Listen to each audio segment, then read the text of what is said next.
Hey, my name is Chris Brennan, and you're listening to the Astrology Podcast. Joining me today is astrologer Ileana Reyes, and we're going to be talking about early childhood astrology. Hey, thanks for joining me today. Thank you so much for having me on, Chris. Yeah, I'm really excited to talk to you about this because this is an area that I haven't explored very much. But I just did my whole episode on the fifth house in astrology, which is primarily about children. And we got like traces of this, but one of the things that came up that we didn't dive into as much as we could have is just how the houses show up from a perspective of a child, especially the first time you experience either a placement or a transit through one of the 12 houses. So that's what I wanted to talk to you about today because you specialize in this and your YouTube channel is called Matriarch Astrology. And this is part of your core focus as an astrologer, right? Yes, I mainly am trying to help parents understand the early childhood and how we can help support. I feel like as we grew up, we could have used probably some support and it could have been beneficial for us, at least for me. For sure, it would have been beneficial having that knowledge, especially for like creativity and things like that. And that's where it comes in with the houses. Brilliant. Okay, nice. Well, we'll get into that today. I've done maybe one or two other episodes on like childhood astrology or how that shows up, especially from the perspective of parents. But today I wanted to approach it partially from the perspective of, I'm in my 40s now. I don't have children, and I'm okay with that because I decided to focus on my career. But a lot of my friends, friends like Austin, for example, are having children recently, and it's interesting seeing them. And sometimes I do think about I've always thought about as an astrologer, that's one part I'm definitely missing out on, which is seeing somebody who's born and then grows into their chart like from square one, and what an amazing experience that would be to see that happening, to like watch that happening and to understand astrology from a completely different perspective than we're often used to as astrologers, where we're dealing with our charts as like adults or teenagers or something like that, like pretty far into our life, relatively speaking. But to have that experience as an astrologer that each parent has of seeing a person like grow into their chart gives you a really unique perspective on astrology, I think, right? It does. And I think as an adult, obviously, we're able to make a lot more choices. So when it comes to career, second house, money, there's a lot more autonomy that we have. But then when we're looking at a child's chart, it's more of what their environment is versus what they are choosing. So they do grow into that, and you kind of see it blossom as they get older. Nice. Okay. Well, then today you're going to be my guide to help me look at this from a perspective that I haven't looked at it from before, or haven't been able to access it from as like in a much of a detailed fashion before. Like you asked me yesterday when we were doing a planning meeting why this hadn't been a subject of focus for me. And I guess it's just because I try to speak on things that I have some background on and some like real knowledge. And I try not to too much in my life as a general philosophy to like speak on things that I don't have much background on. So this is an area where I could really use an expert to like go through and understand things better. Yes, definitely. And I think we look at back at our charts too in childhood to certain things, but we're looking at it, as a retrospective, like what happened then and just remembering. But when you have a child, you can see it actually show up as the child is in front of you. And it's a little bit more like you're observing. It's a lot more observing than reflecting back. Got it. Okay. Mhm. So, and you not only work with children, but you also have children yourself? Yes, I do. Okay, awesome. All right, so let's get some, before we get into the houses, which is maybe going to be the crux of this episode, let's get some like groundwork stuff out of the way first about, I mean, one of the things is sometimes there's an issue about like thinking of this theoretically or hypothetically or in terms of like things we've observed versus like a consulting setting. And there are sometimes like debates in the community about whether to read the charts of children or not, and like the pros and cons of that. So what help me like think through some of the different things that come up in terms of that and what the different arguments or different pros and cons are? Some of them that people are hung up on is when you get an astrologer, let's say, just for example, that if an astrologer says or sees something that's a little bit more difficult, like Mercury with Neptune, they may say things that the parent takes and runs with it. So then it becomes like this big, either they're worried about it or they just take it out of context and then use it. So that's, I think, what I've seen the most when it comes to ethics about it is what you're saying and how you're saying it. So as an astrologer, it's so important. It's not what you say, it's how you say it, especially with children's charts. We are observing and we can give our insights, but we also have to let them know that the chart is still unfolding. There's so much that's happening between 0 to 7 and then past 7 to 14. Everything is developing. So nothing is set in stone, especially with everything else like transits. So as an astrologer, it's always important to make sure that you're not predicting anything and you're always bringing encouragement and looking at where you can see strengths.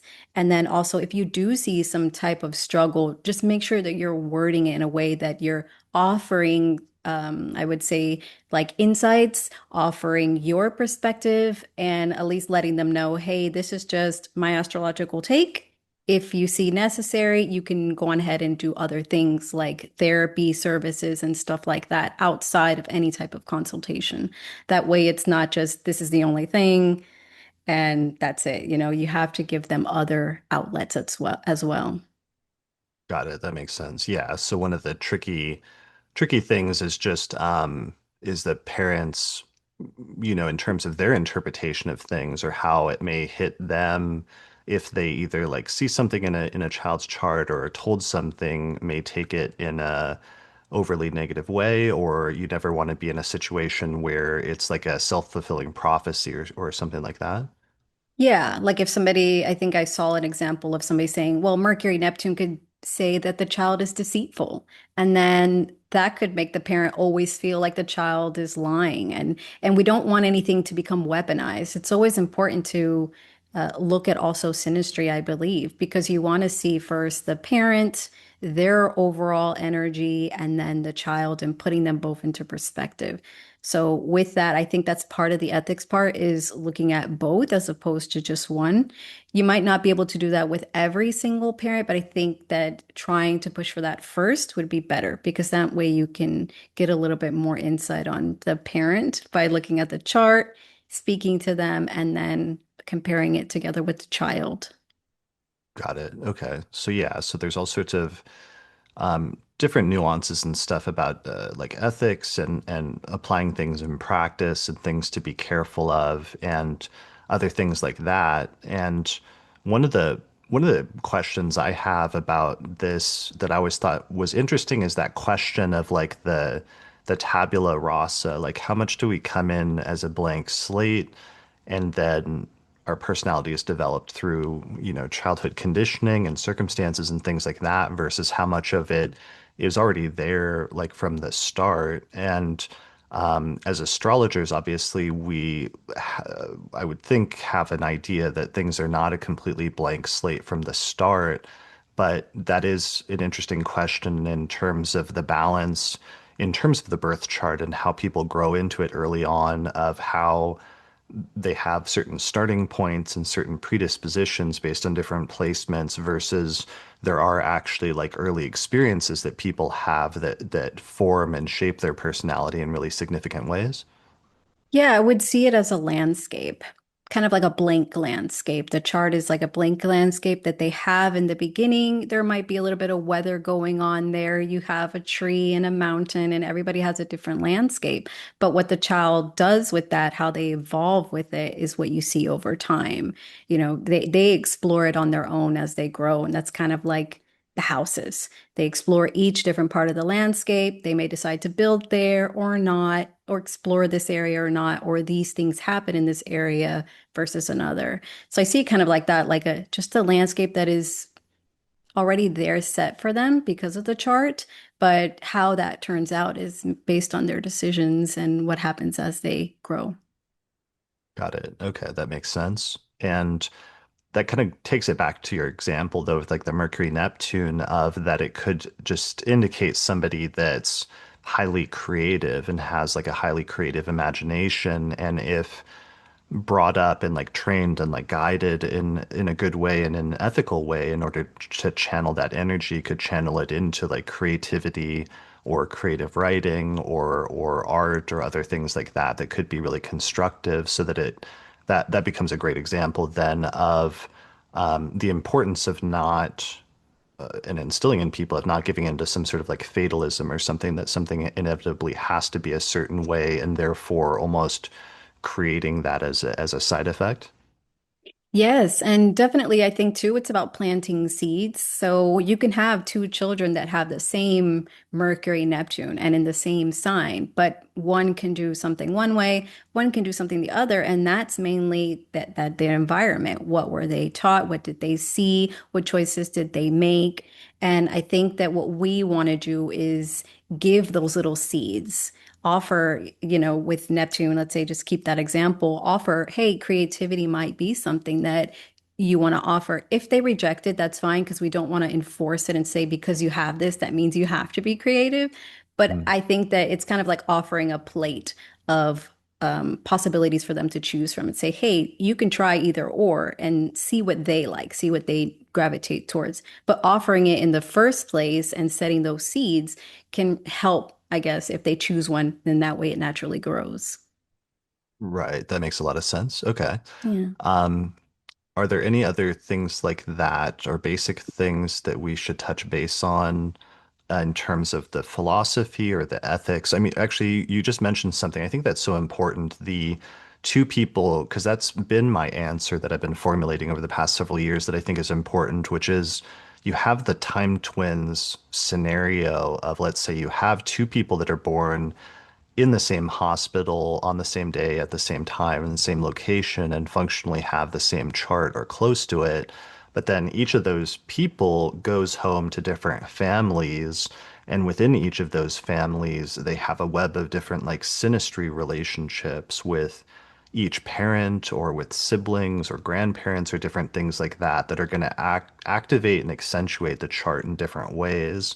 And I think this is something that hasn't been like explored enough. I did a little video on this, I think last year, but I think that's a really crucial piece in terms of understanding how, with the time twins issue, how two different charts can kind of like branch off in different ways. And some of those synastry relationships can positively accentuate and bring out certain positive qualities, whereas other ones, there might be more challenging things that might arise.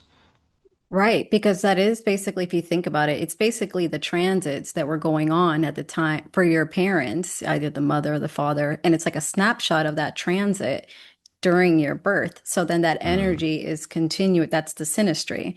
And you could have great synastry, and there is circumstances where you see that they don't have the best of synastry, and then you see friction arise. And as they grow or become more autonomous, you might see even more, especially like the teenage years, is where you'll see probably more of a pushback, and then there's more of a opposition there. So the synastry, I think, is what you see there, and why with the twins, one is this way. They could be born in the same place and time, but you have different parents, and those synastries are much different. So that does play a major role in the child's chart. That's why I said it's important to look at that too.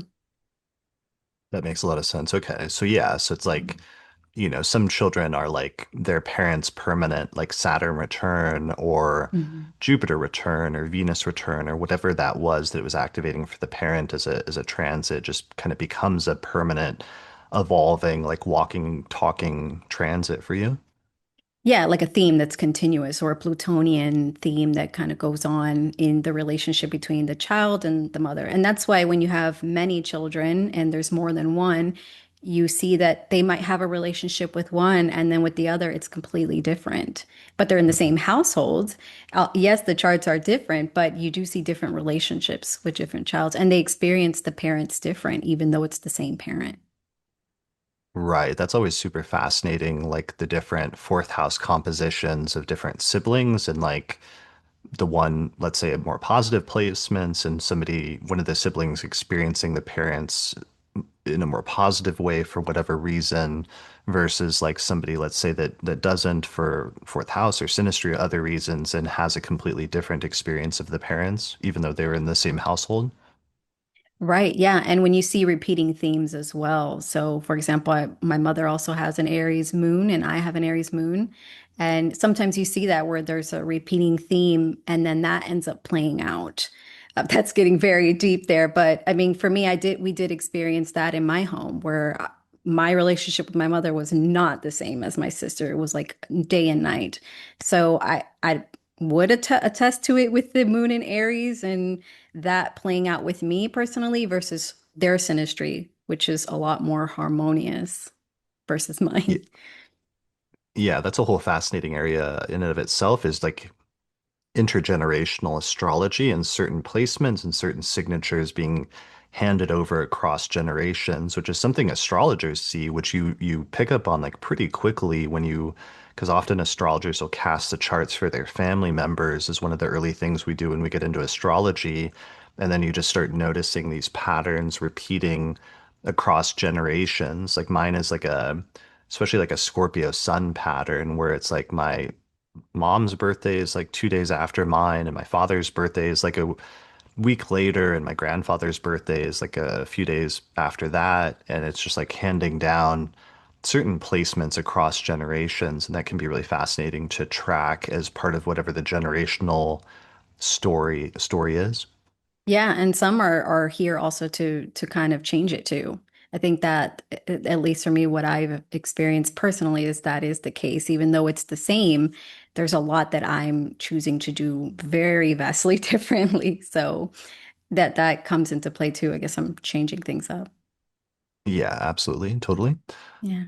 Okay, so that's cool. That's all good ground stuff. And then one of the things you talked about is thinking like developmentally rather than predictively. And I guess you already mentioned that, but that's one of the things that's the most fascinating to me is that I've seen when I study celebrity biographies or my own chart or other people I know is just like sometimes we have our first experience of a certain placement, and sometimes there's an echo of that that will resonate and reverberate or come back later in a person's life as an adult, especially during like really important life defining or career defining moments. But sometimes very earlier in life, that the placement that indicated in that in the birth chart will be like activated for one of the first times. And you'll have like the first experience of like whatever that placement is. And that's something I'd like to focus on today because that's a really fascinating idea to me. Like the first time you ever experienced a transit or an activation of a certain house that coincided with what was a significant event at the time, but that maybe we're not always, astrologers aren't always used to thinking about in that context of like what is the earliest experience of that house actually look like? It would depend too. I think that would play into, at least the way I see it, planets and their degrees. I have seen the theme of things happening during those degrees, like moon at 3 degrees. I don't remember, but I do know it's pretty tumultuous. But I do see that transits, especially in childhood, did show up. But developmentally, where it did affect me at the age around like 9, which is coinciding around now with the Saturn and Aries active current transit. So that was also there occurring around that time as well. So that was a major theme that occurred there with the father and that aspect making a square there back to the 10th house that did manifest itself. I wouldn't say that I would have predicted it if I was looking at a child's chart, but when I do look back, I do see that correlation there between the Neptune and Saturn and the father. Okay. Yeah. Yeah. And you'd mentioned like you have actually for consultations like a cutoff in terms of the clients that you will do charts for, right? Yes. So from 0 to 7, I wouldn't really look at their chart because there's so much developmentally going on there. And it's not really a lot. It's just more of a development like speech, motor movement, things like that. And then after the age of 7 is where you see more of like the outside development of things. So correlation with children and more autonomy there on their choices and what they decide. The only reason I would look at underneath 7 would be for specific reasons, like if there's a speech delay or just questions about communication and things like that, which do pop up before the age of 7. That's where you see parents noticing that their child is not speaking as quickly as the other children, and they come in to see if this is going to be alleviated. Is it going to be an ongoing thing and things like that? Got it. Right. Because when speech develops after what, like a year, year and a half? What are the ranges? Yeah, so speech, you'll usually see it around the age like 1.5, 2. You should definitely be seeing it by 2. So that's where parents start to notice. And you go and you get doctor visits, and they will let you know and they'll ask you, is this going on? Do you see this? Do you see that? And then you look at it and you're like, no, I don't see that. And then that's where usually people get concerned that their child isn't speaking either at all or they're just babbling still. So those things become prominent around that age. So I'd say anywhere from 1.5, 2 to like 3, 4. That's where you'll see a big implosion of communication that should be occurring normally. Got it. Okay. So that, and then in some instances, I'm sure like Mercury might be like tied into that or might be relevant in terms of things if there was a delay in developing that. Yes. So for instance, my son has Mercury right next to the to Saturn, and he did have a speech delay. And when I went to the doctor, I had just explained that he's not speaking at all. And I was quite concerned, but he did begin speaking. It was just much later than what you would be seeing. So instead of it being 2 to 3, it was more of 4 to 5, and around 6 is where I started getting speech. So I can see there where parents start to get worried because you assume the worst. Is this going to be this way forever? And you start to panic. So I think it's just being very careful around what you're wording about what's going on there, and always looking at how can we bring encouragement and offering obviously the services that are needed at that time, which is usually speech therapy.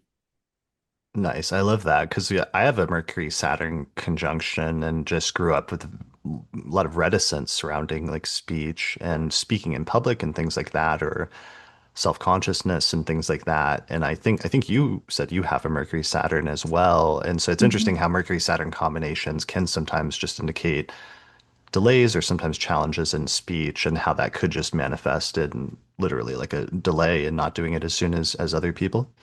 Right. Yeah. And so instead of saying for sure that this child's going to have a speech delay, you need to wait to see that, honestly. And if it is showing up so early, then yeah, you're seeing it early. But if not, it could just be that there wasn't a speech delay at all, but that they're more reserved back on what they say, maybe not saying a lot or feeling insecure about speaking up, especially as they get older when it comes to friend groups or in school. Got it. Okay. I can see then why in many instances, it's going to be tricky but important for a parent, as if they were an astrologer, if they were looking at their child's chart, to not jump to conclusions or worst case scenarios, even if they do see a placement that might mean a certain thing, and even if it starts to manifest in a certain way that implies that, because you really do have to just like wait and see in many instances how it turns out and if things don't still like grow and develop in different ways. Right. Yeah. And it just depends on how you study astrology. Just there's some things that you can keep to yourself and some things that you can say. Like to me, I would look to see if it's applying versus separating. That way you can see is it going to alleviate, at least for me, it was separating. So I knew once I started learning that it did. And it did end up separating and he began speaking fine. But there's still assistance that's needed, and I can still tell that there's the communication is still could use some reinforcement and some help, and that's usually where I come in and provide those services Got it. as Nice. in Okay. therapy. Right.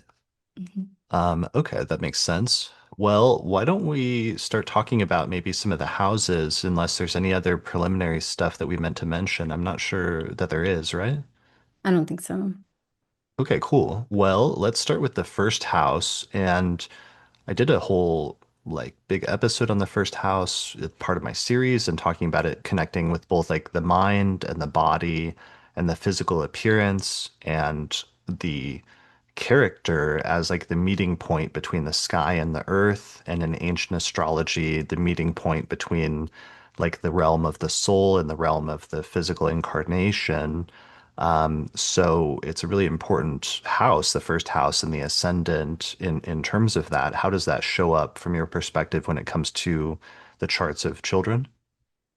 To me, it's more about like temperament and how the child is perceived. So Mm, you go out, can see your child, and it's more about how they're just observing them. There's not, especially 0 to 7, there may not even be a lot that they're talking to like the outside people, but it's more about their temperament, their body, especially if you have like let's say the moon there in the first, where you can see a lot of the emotions come out. And if it's a moon in Aries, then you're going to see those emotions come out almost like tantrums sometimes, or just more assertiveness. And those emotions are definitely more prominent in the child as you perceive them.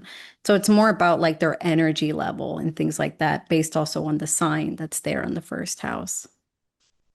got it. Okay, yeah, that makes sense. And just their temperament and their so there might be different ways in which, especially like planets in the first house, are going to manifest in different temperament qualities, like Mars in the first house, for example, and some of the energy of that as opposed to like Saturn or Jupiter in the first house, and just the immediate manifestation of some of those planetary traits as character qualities and like impulses. Yeah, you'll see it in them. Like they can be a little bit more energetic, especially if Mars there. So it's more like a toddler that you might see running around a lot, or after the age of 7, that they just have more burst of energy, especially if it's in a fire sign.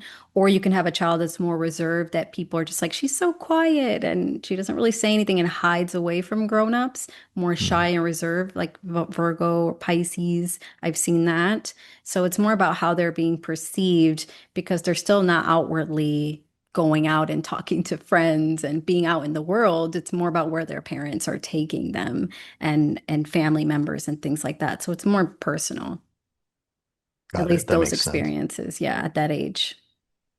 Right. Okay. And the first house is the character and the mind, but can also be like the body. And sometimes I know when people grow up, like first house stuff can be very literal things related to the body and the physical constitution and the health. And some of that can have like origins and like early things from the beginning of the life as well. Yes. So, like, if you have again with Mars there, and you have a toddler, then you'll see sometimes. At least what I saw personally is just when they get upset, it's almost like they get physically hot. So they start sweating, and you're kind of like worried. My child's getting red. He's sweating everywhere. It's just that fire energy in a fire sign. It's Mars. It's in the first house. The tantrums can be physically coming out and showing off in the body and expressing itself in such a literal way like that. So since they're so young, it's more just about they can't speak, so you're just only going to have to observe of what's going on within the body or any rashes and things like that. Got it. Yeah, that makes sense. Or I'm sure, and sometimes the character traits then can lead to outcomes. Like, for example, if it was Mars, like maybe an impulsiveness or like recklessness, and then sometimes, getting like a bump or something, or falling down just as a result of a greater tendency towards I don't know, doing things recklessly, as opposed to somebody that's on the opposite end of the spectrum who's like more extremely reticent and therefore maybe doesn't come out of their shell as much, or maybe, yeah, that's when, as you were saying earlier, like parents could worry about like developmental delays or something like that, but instead it could just be coming from a character standpoint of being more reticent or pulled back than other people. Right, yeah, like if you had Saturn or something in, or, more Taurus energy or Piscean energy where it's not so out there. Again, remember that any planets there, I'm just saying in general, on the cusp. Hmm, So those things is always important to pay attention to on how they're expressing their body. And then after the age of 7 is where you'll see, yeah, if they have Mars there, then they're more willing to go out and speak to kids at the playground and have those communicative thoughts and play. There's not much need to push them out to go do it. They're like ready to go, as opposed to a Pisces where you have to kind of gently nudge them to try to go play and socialize with other children. got it. Okay. And Mhm. so you said that like Saturn can be more serious or cautious body language, whereas Venus, um, for example, in the first house could be more relationally attuned. Yeah, to wanting to make those friendships with others. Because especially when you're in early childhood, the majority of what we do is we take our children to the park and we are hoping that what they're going to do is play with each other. So when you see that there's more a willingness to go out, to talk to the other kids, and then sometimes you see them come back and they don't want to, and they just sit next to you the entire time. And it just kind of becomes like, well, we're just going to sit here at the park and you're just going to be next to me, and they don't really want to go out and try to talk to other kids. Got it. Right. And then the first house is also like the concept of the self. And so one of the things you said emerges in this house is the idea of the concept of the self or behavior in terms of reflections on that. Yes, and I think that usually starts to develop after the age of 7. So that's Hmm. not really anything that's going on early childhood, but I think that more correlates with, since it's naturally opposing the seventh, once we get those experiences with the other and the children, whether they're starting school or preschool, that's where you get more of the development of me versus the other. Got it. Okay. And then the final thing with the first house that I would think might be relevant, although not as much, is just where is the ruler of the ascendant? Like that's such an important placement, especially based on its sign and picking up some of the qualities of that sign, but also the house placement, and especially later in life, the house placement of the ruler of the ascendant can gravitate a person's life towards focusing on a specific area of life or specific topics. And I'm sure early on that there's sometimes like early previews of that sometime relatively early in the life when that placement might get activated and sort of give intimations about an area of the life that the person might be more focused on at some point in the future. Yeah, I definitely think that would be with transits, especially like your conjunction transits that activate it. I would say for sure after 7. And then if you get a transit to that house and it hits that planet or, other houses that activate it, then you see those themes pop up. So it just really just depends on, I would say, transits or perfections to that house where the ruler is placed in, where you might see may or may not see anything activate there. Got it. Okay. Yeah, that makes sense. Um, I had a early one. We are going to talk about this in the 10th house, but it's a good point to mention it. But like early on, it's a very reticent person communication wise due to my Mercury Saturn conjunction. But when I was like in like fifth grade or so, I was in my first 10th house perfection year, activating my 10th house with the ruler of the ascendant there. I ended up like running for student council president and in like fifth grade or something like that. And so that was like an early activation of my 10th house stellium and some of those 10th house placements. That was an interesting preview of some of the stuff that I would do later and almost seemed out of character where I would become a public speaker later. But like an early preview of it the first time some of that stuff was activated. Right. And did you have a stellium also Y there?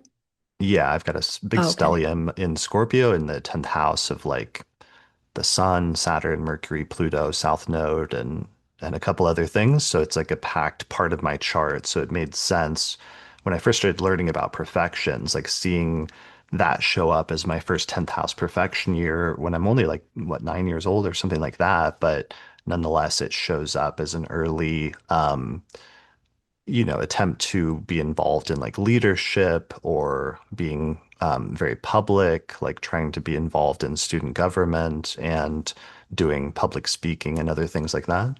Right. And I think too, when you first experience it, I guess, was it successful the first time around versus when you had the transit again, where you can kind of notice how does each one go?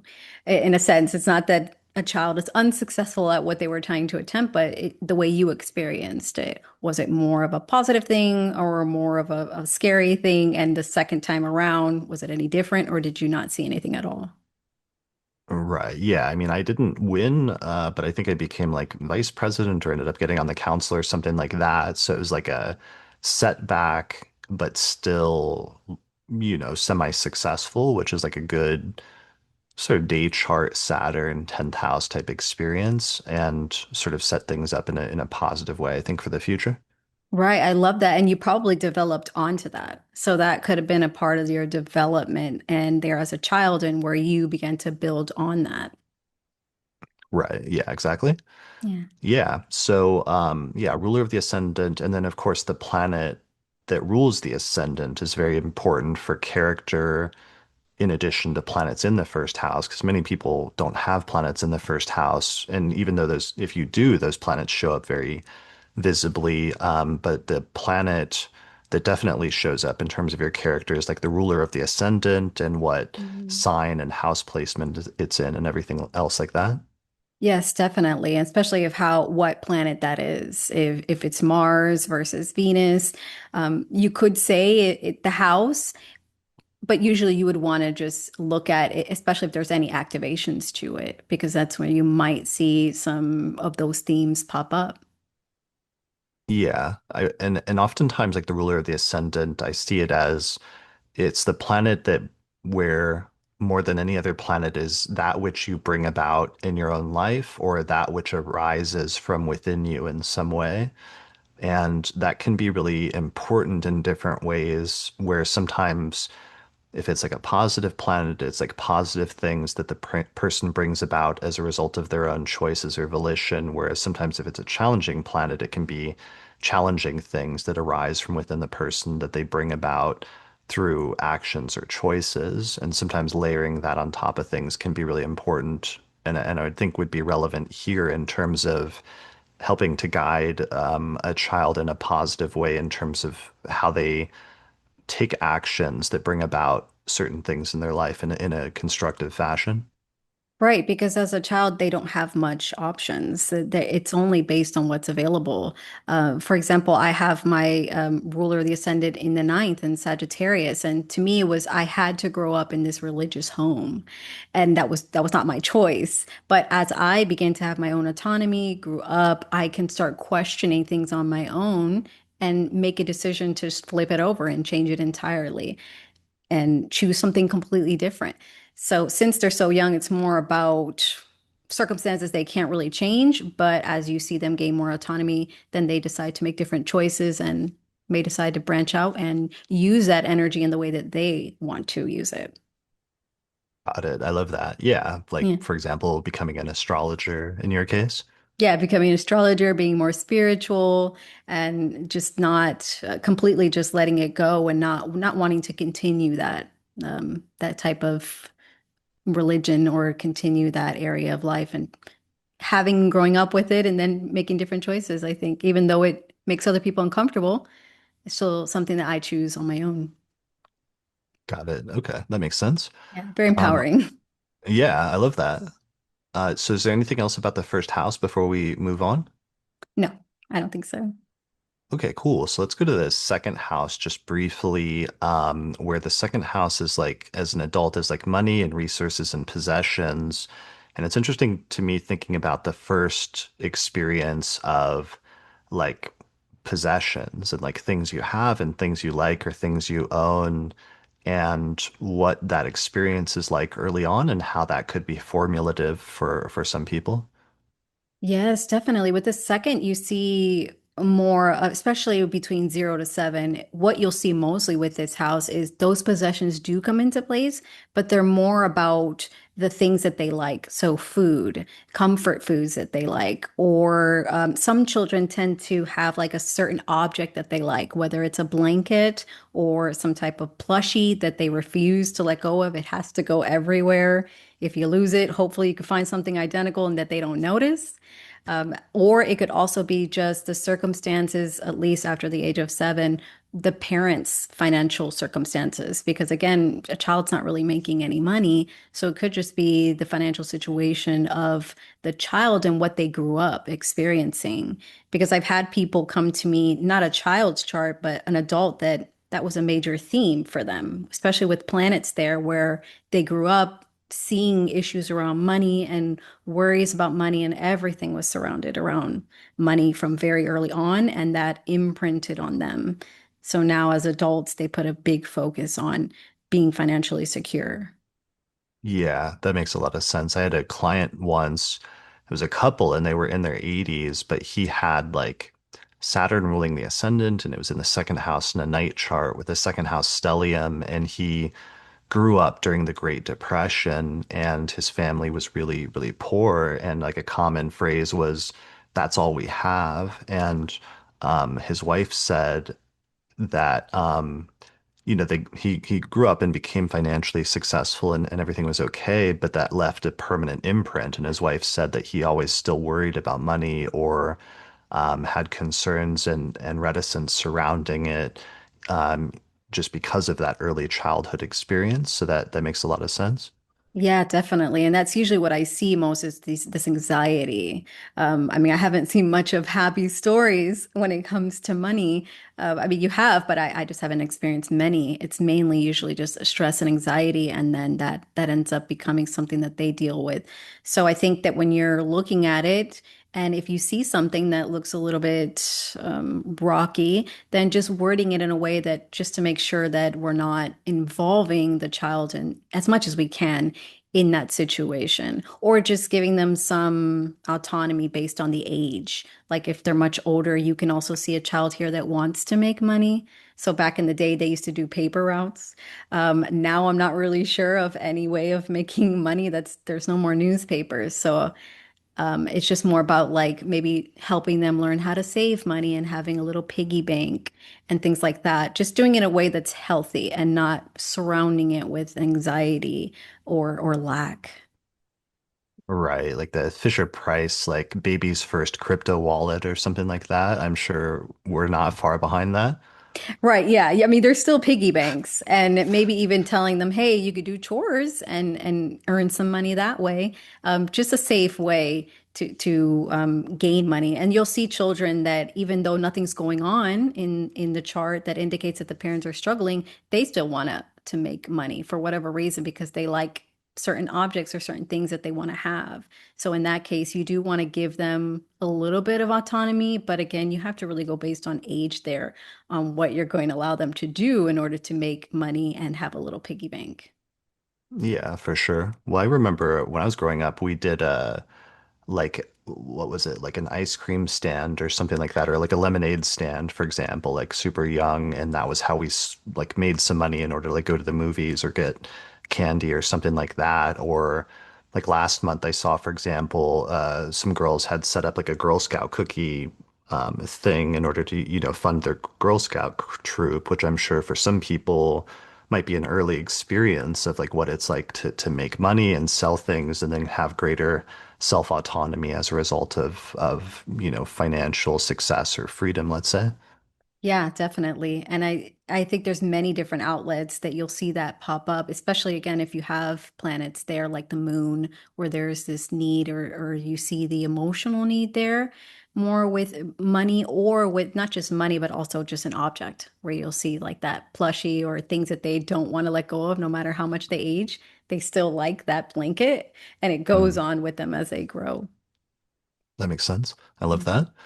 And then also, another thing we talked about people being born into extreme circumstances of let's say poverty or hardship in that area through the parents, but then there's sometimes the opposite extreme that I've seen in a lot of the celebrity charts we've been working with of the people that are born into wealth or have families that have like generational wealth or have like a celebrity parent, like the nepo baby like scenario, to use like a common phrase that's used a lot these days of you know, extreme instances of like of finances being an area where the person is incredibly fortunate, which can then have different, let's say, positive or negative outcomes depending on, being raised in that circumstance and how the parents raise them and maybe how the child reacts to money and wealth, and takes certain things for granted. Oh, definitely. Yeah. I think too, it's the same thing. You have to be cautious of that as well, and teaching that maybe we do make money a certain way and just being a little bit more cautious. I guess in that instance, you would want to teach to say, hey, money doesn't, not to say money doesn't grow off trees, like I don't want to instill that in someone, but just showing that we make money and we have to be thankful for the things that we have. It doesn't just, because then you don't want them to always just expect it because they're so used to everything just being given. There Hmm. is obviously, once you're an adult, you'll find out that you have to earn it still in some type of way. So just finding a positive way to I guess encourage that from young, if that is the case, that is more fortunate there. Yeah, it's always interesting to me some of the stories about how sometimes you read headlines about how like billionaires or like really rich people deal with that in terms of their kids. And sometimes some will go to like an extreme of saying like their kids will inherit nothing and everything will be given away. And therefore they're trying to like counterbalance that by making their child,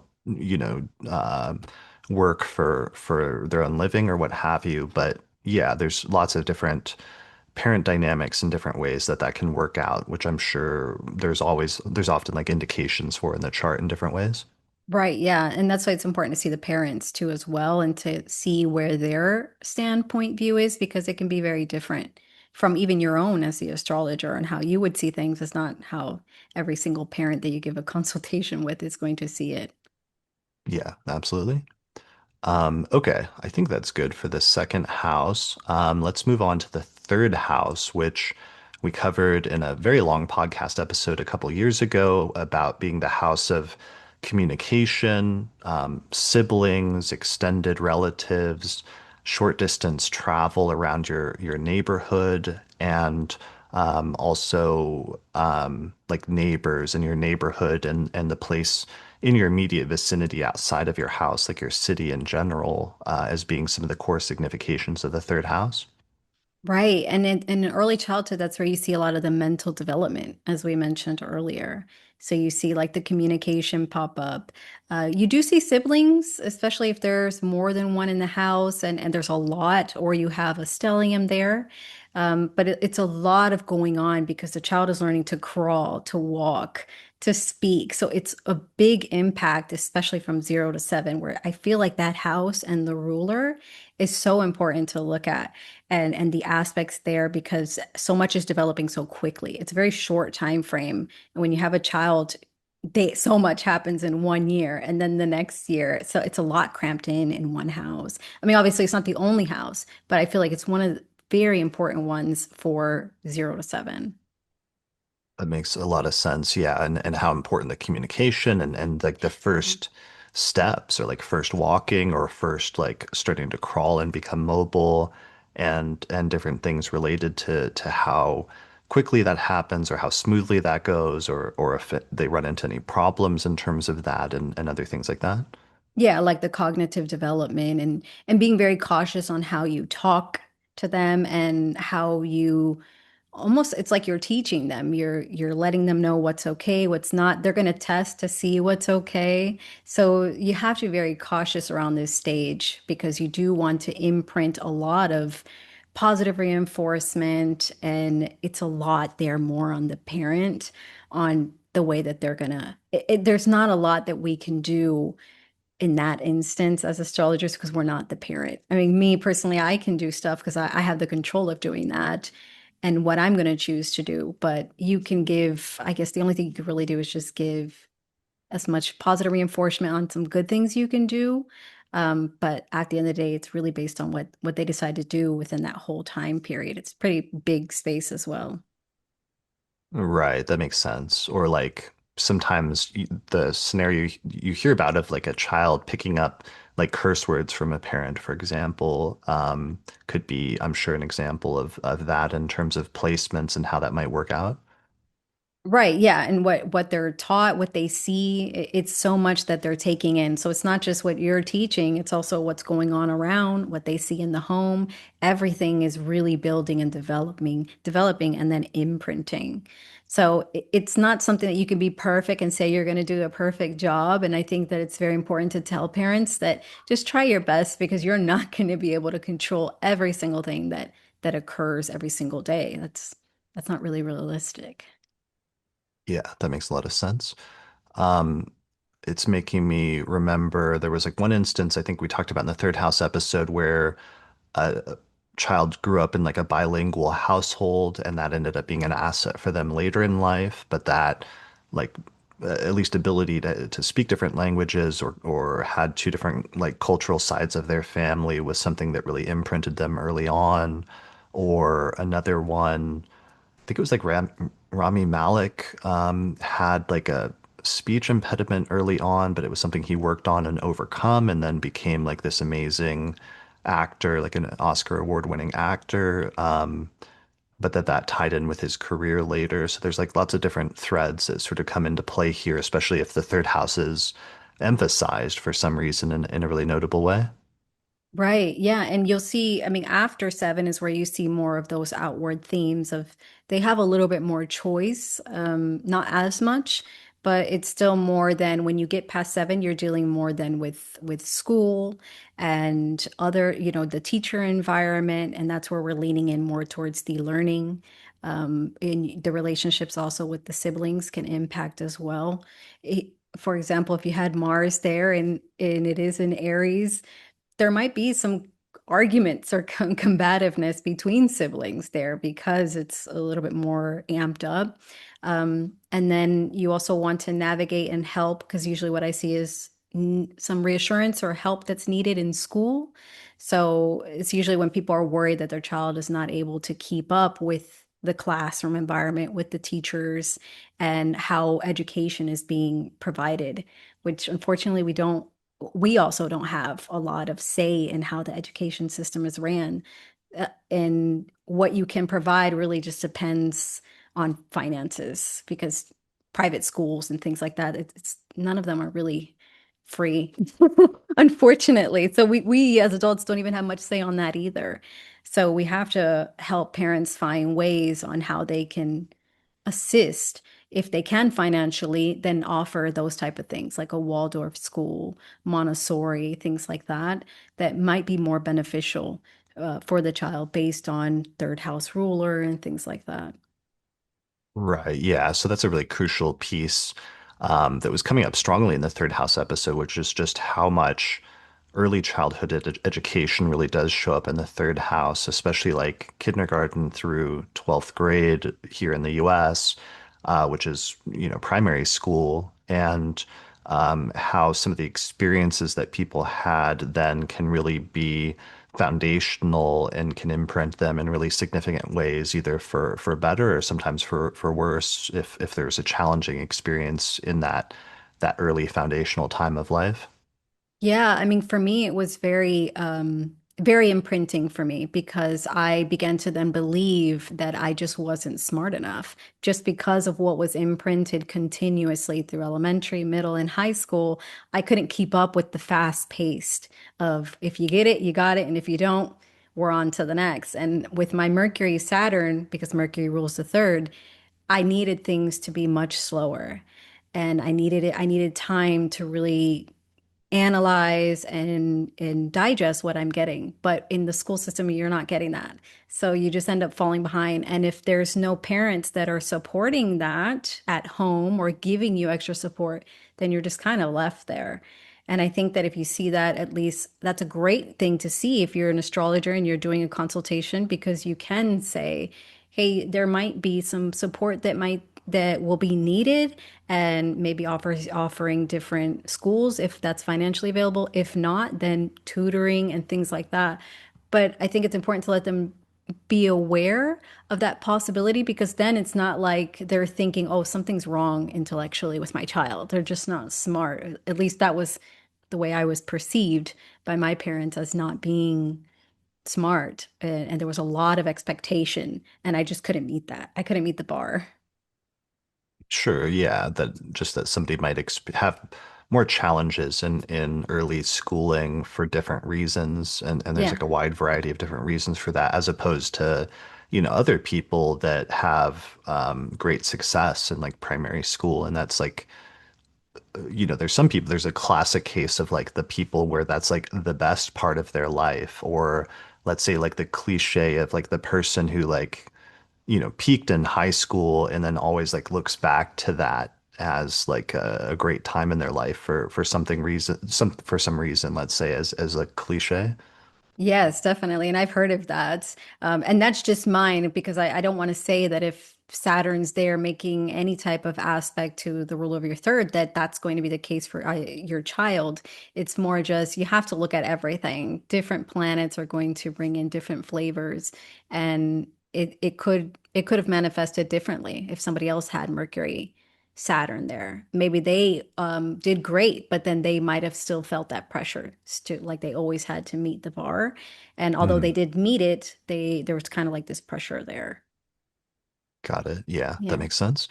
And then let's go back to siblings because that can be really important as well, especially, if a person has siblings and there's such a wide range of different experiences surrounding that. I mean, there's really positive ones. Like I know, for example, like Billie Eilish, for example, who grows up with her brother and then they end up working together. Like she has the ruler of the third house of siblings and the 10th house of career.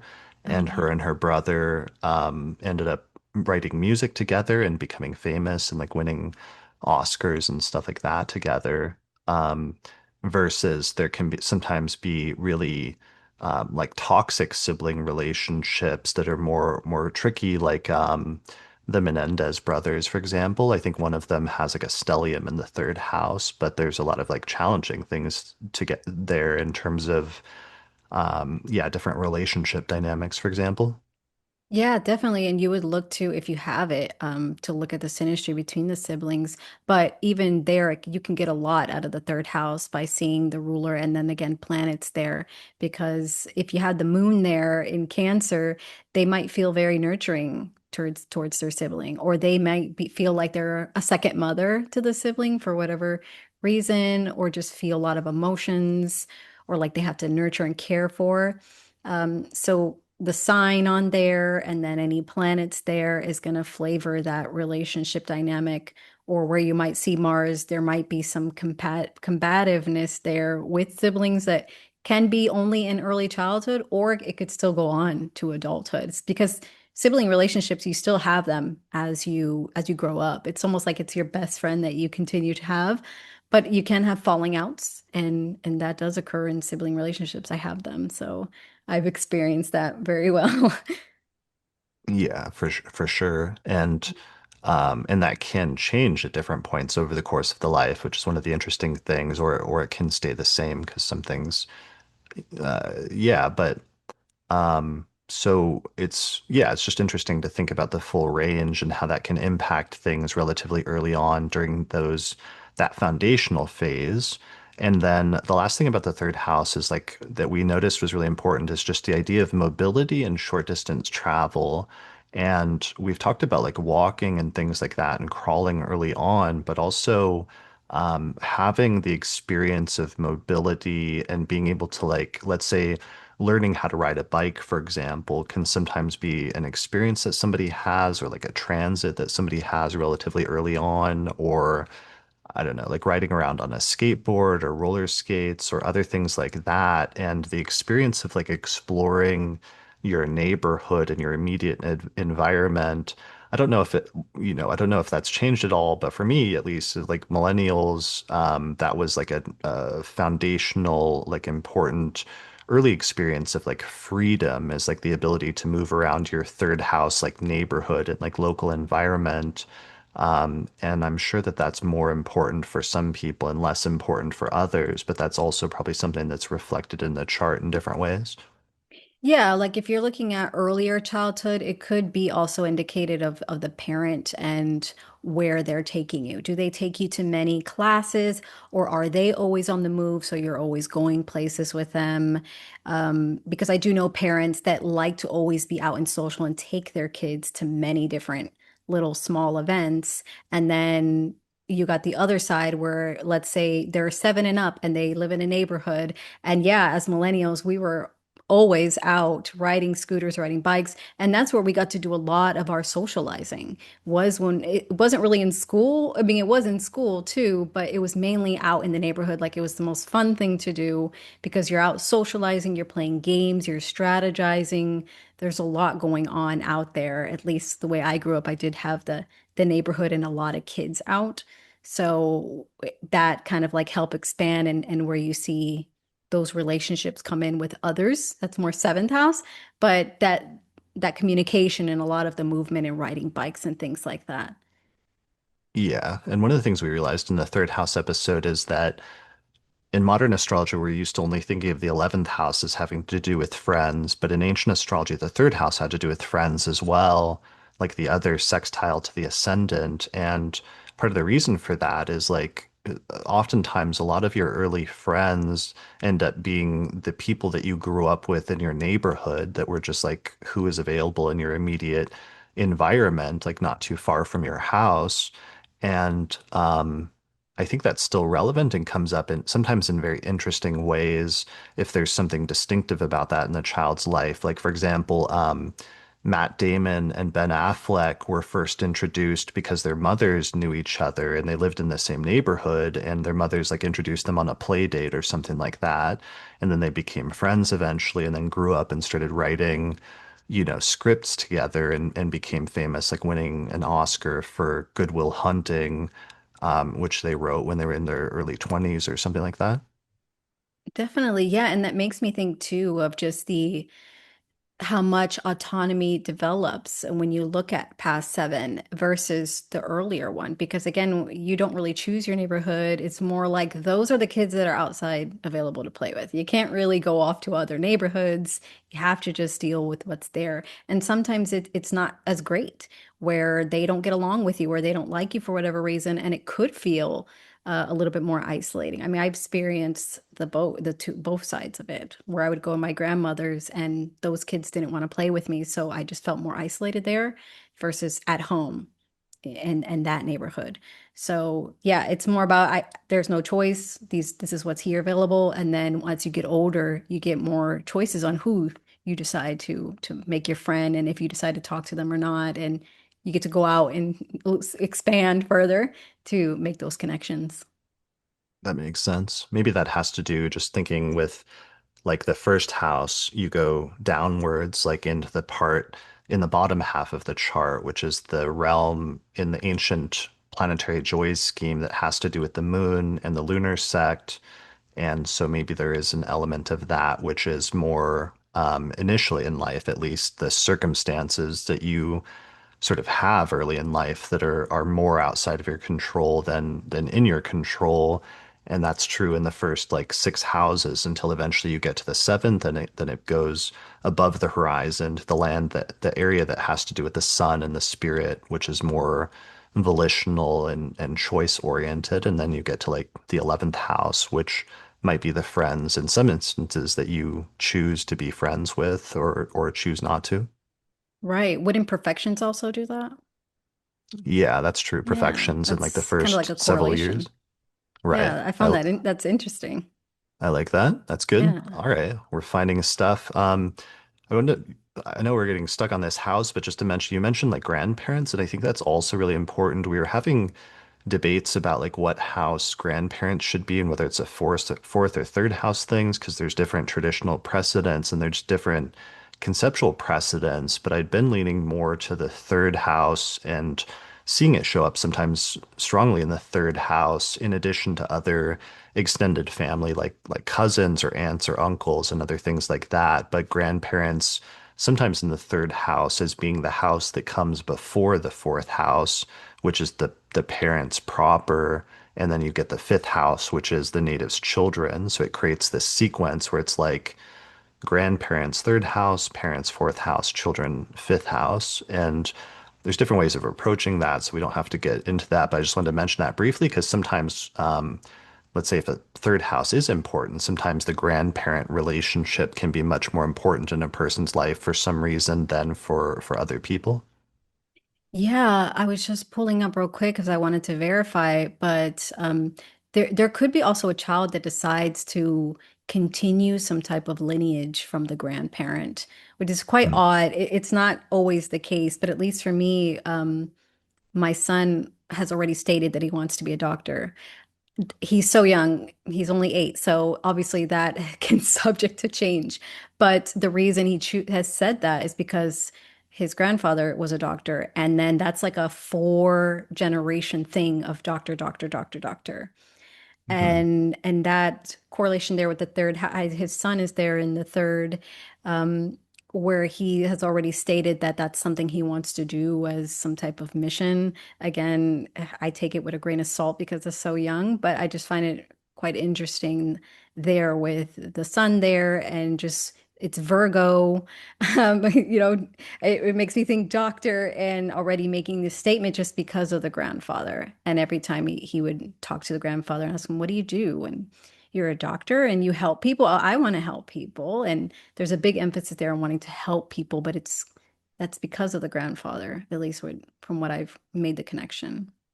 Nice. I love that. Yeah, that's great. And I could see that in just, the influence of the grandparents in that way, or in other instances, the grandparents can have a greater role in some families of taking over care if like a parent isn't available, other things like that, or there's a lot of different scenarios, but that can be important in the instances where it is important in a person's life for some reason. Yeah, and I've seen a lot too of those where they end up for some reason living with the grandparents for an amount of time, or they end up just completely being with them full time. So that's something I would also look there at the third house and see if there's Yeah. connections between the fourth to the third or vice versa. Not to say that that has to be, but that would be something I would look at. Yeah, we had a crazy example. I think it was in the third or fourth house example of like episode of Jack Nicholson, who his mother had him. It was like a teen pregnancy, and it was like early 20th century, so it was different circumstances then. But he ended up being raised thinking that the person that was his grandmother was his mother, and that his biological mother was his sister. And he didn't find out until he was like an adult. He was like in his 40s or something like that. And a reporter told him. And yeah, so there can be just like really unique, weird situations that sometimes come up through fate and things like that as well, but it can show up through the third house in some instances, or third and fourth house when the grandparents are important for some reason. Right. Makes me think, I wonder if there was any Uranus sudden news there. Yeah, it was a crazy whole combination. I forget the whole thing. It was like Venus retrograde ruling the third house, and like, yeah, there's a lot there, but sometimes unique situations come about as a result of fate, and we can see that area as important sometimes with the third house. But that brings us to much more important house, an incredibly important house for this topic, which is the fourth house, which is the house that primarily has to do with the parents, like the parents, as well as the home and the living situation, as two of the primary significations of the fourth house. Right, the home environment and what's kind of like the aroma of it. Because again, when you're looking at child's charts, they're not able to set their home space and to decorate it and to choose. So there's a lot more of just what environment am I placed in, what's going on around. Sometimes it's just where many people live in the house where you see that energy. So it's not that something's going on with them in the home, but there could just be a lot going on within the home. So things between the parents that might be going on or sibling dynamics too. So it's more just how can they relate in that area or at least for me, I'm offering how can we bring comfort here? Depending on what the environment is, you have to really look to see what's going on there and if there's any support that's needed. Mm. Okay. Yeah, that makes sense. So the home as like a foundational thing, and sometimes I know that shows up if there's like moving or really significant move sometimes early in life, like you might see that as a significant transit that comes up, whether that's like a positive move or whether it's one that felt really destabilizing for some reason to the child in terms of the early home environment and living situation, or even in extreme instances where a person moves around a lot, let's say due to the parents' work, so that there's this constant experience of like change there, as opposed to the opposite end of the spectrum of somebody who grows up like living in the same place or same house, let's say, for their entire early life or childhood. Right. Yeah. And that also has, you can look at the sign there and then the planet. That's where we go more towards what's on the cusp, what planets are there, what's the ruler of that house, because you do want to see, is it something that not that they're okay with, because again, they don't have choice, but if it's a fixed sign, maybe moving so much might not be something that they would experience as something positive. It could feel more destabilizing because again, the home is also where they retreat for their emotional security. So if that's constantly being uprooted, then that's where they might experience some internal upheaval. And again, some children feel okay with expressing how they feel and some don't. It just depends on the safety and how safe they feel expressing themselves. And if you do see that maybe it's more fixed energy and maybe that might not be what they want, then that's where you provide how can we bring some type of emotional security, give them a little space that they can retreat to feel that sense of security and stability of the fourth house home of roots. Right. Nice. I like that. That makes sense. Right. Um, and then even, if somebody has like the ruler of the ascendant in the fourth house, they may be more of a homebody or somebody that really um, loves their home and living situation and like prefers to be there more than anywhere else. And that would be something, if there was like the ruler of the ascendant or something like that, that might, I would think, would become evident like pretty early on in a person's life. Yeah, definitely. And I think also synastry comes into play there too, because you want to see if that's okay with the parent, because there is circumstances where you might have a father that's more like, go out there, go out there and do things, and you need to be out there, be more physical, and more extroverted because they are extroverted. But then you have a child that maybe just wants to be more of a homebody. And that's where you might see that friction come up there between parent and child because they're just seeing what they're used to doing and how they are versus ascended in the fourth or they might want to be home. So we want to make sure that we're bringing in something, the explanation as to maybe why they're more prone to that. And it's not something that's bad. And again, they're still developing, so it might change over time. It's just something that's going on right now. Right. Yeah, that makes sense. Like it could be a temporary thing through like a transit versus a more permanent thing through a placement. And that brings Right. up, the other part of the fourth house, which is just the parents, the experience of the parents in different ways through the fourth house, through planets in the fourth house, or through the ruler of the fourth house and what it's doing in the chart.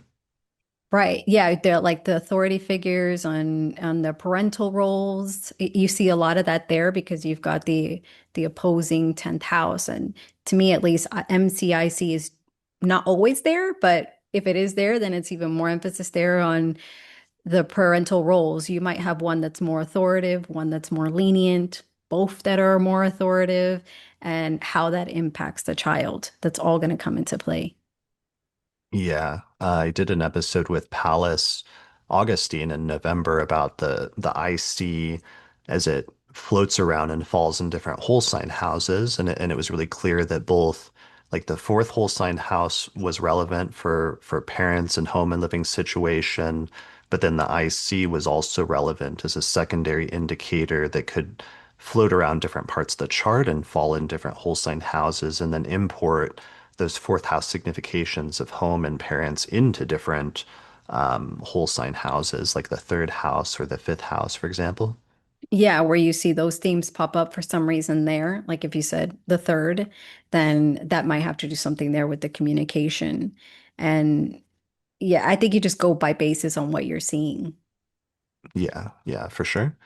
All right. So, and we talked about this a bit, but just there can be different experiences of the parent even in the same family, and some of that is it's always so interesting and tricky how some of that is like things that are objectively happening due to the whatever the circumstances are between the parent and the child, whereas sometimes there can be things that are like the way the person subjectively experiences the parent might not be objectively true because of something the parent has done or something like that, but it could be just based on the perspective of the child for some reason. And that's always like a tricky thing about like human relationships and the subjective nature of experience. But that sometimes may be coming through in the fourth house and chart placements in different ways.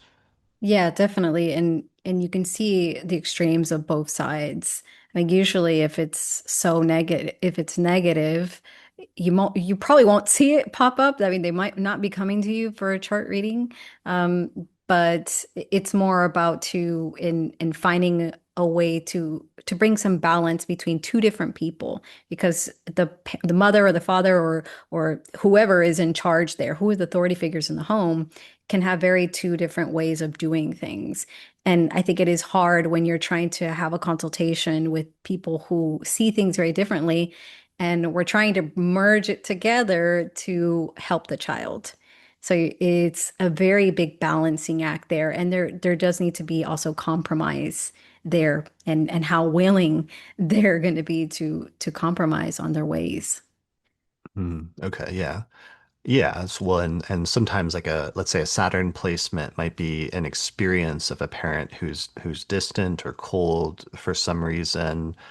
But sometimes it can manifest very literally with like the absence of a parent for some reason, and therefore that feeling of like coldness or distance is a result of a literal set of circumstances, let's say in the person's life that are being described by some placement early on. Yeah, it could be a certain situation that occurs, a one-time only event, or it can be an ongoing theme. I think that's also important too with when you're looking at these aspects and you're looking at the planets there. It doesn't say that that's going to always be the ongoing theme because it could just be that the parent had to leave for a certain amount of time in childhood, but then came back. But then that's still imprinted there and it still caused that, but it's not something that is continuously ongoing. So I think that's also something to keep in mind when you're doing child's charts is you don't want to indicate that it's going to be ongoing and it's always going to be this type of way. And it could just be a one-time event, either in early childhood or the middle or teenage years. Okay. And Yeah, that's that makes more of the sense. development, yeah, the transits and stuff like that and activations.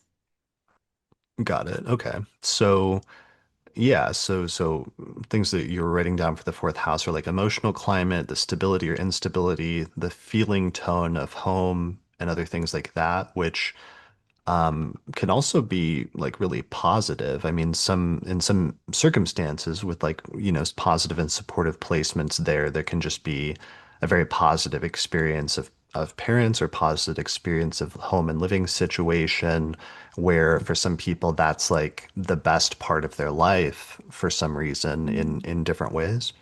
Oh, yes, yes. If you have such a beautiful placement there of the fourth, and you could have Jupiter ruling it, and it could be in Cancer, and that's such a nurturing giant um, energy there to bring to the fourth.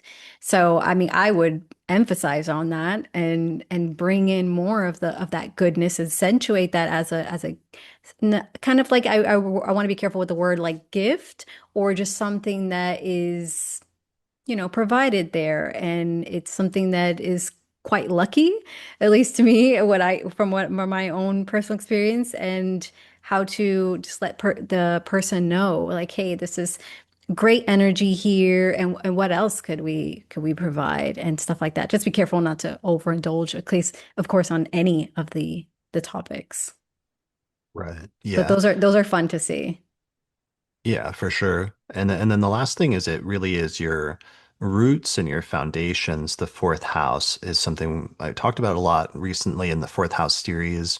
And sometimes that can refer to like your lineage and your ancestry and that being more important to you for different reasons, which can happen with some people.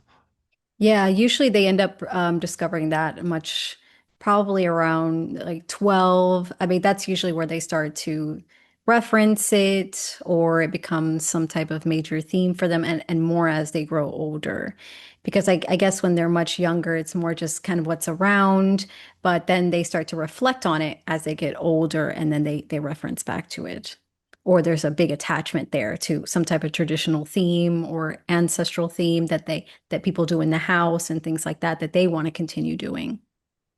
Got it. That makes sense. Yeah. And different polarities in terms of extremes of that of somebody that comes from like has a rich let's say family or ancestral tradition that they're very tied into or that their parents are tied into and they pass that forward versus let's say somebody that doesn't or if there's not a connection with that lineage for some reason or not like a rich sort of like history surrounding it.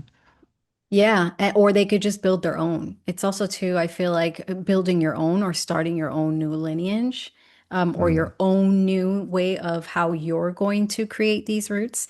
And I just say that from experience on, I don't want to carry on what was taught, but then now it's like a fresh, bare ground that now I'm planting these deep roots and I want it to flourish. So again, there comes that autonomy of what was provided versus what now I choose to bring and grow and manifest. So yeah, those different polarities on whether it was great or not so great and whether they choose to keep it or not.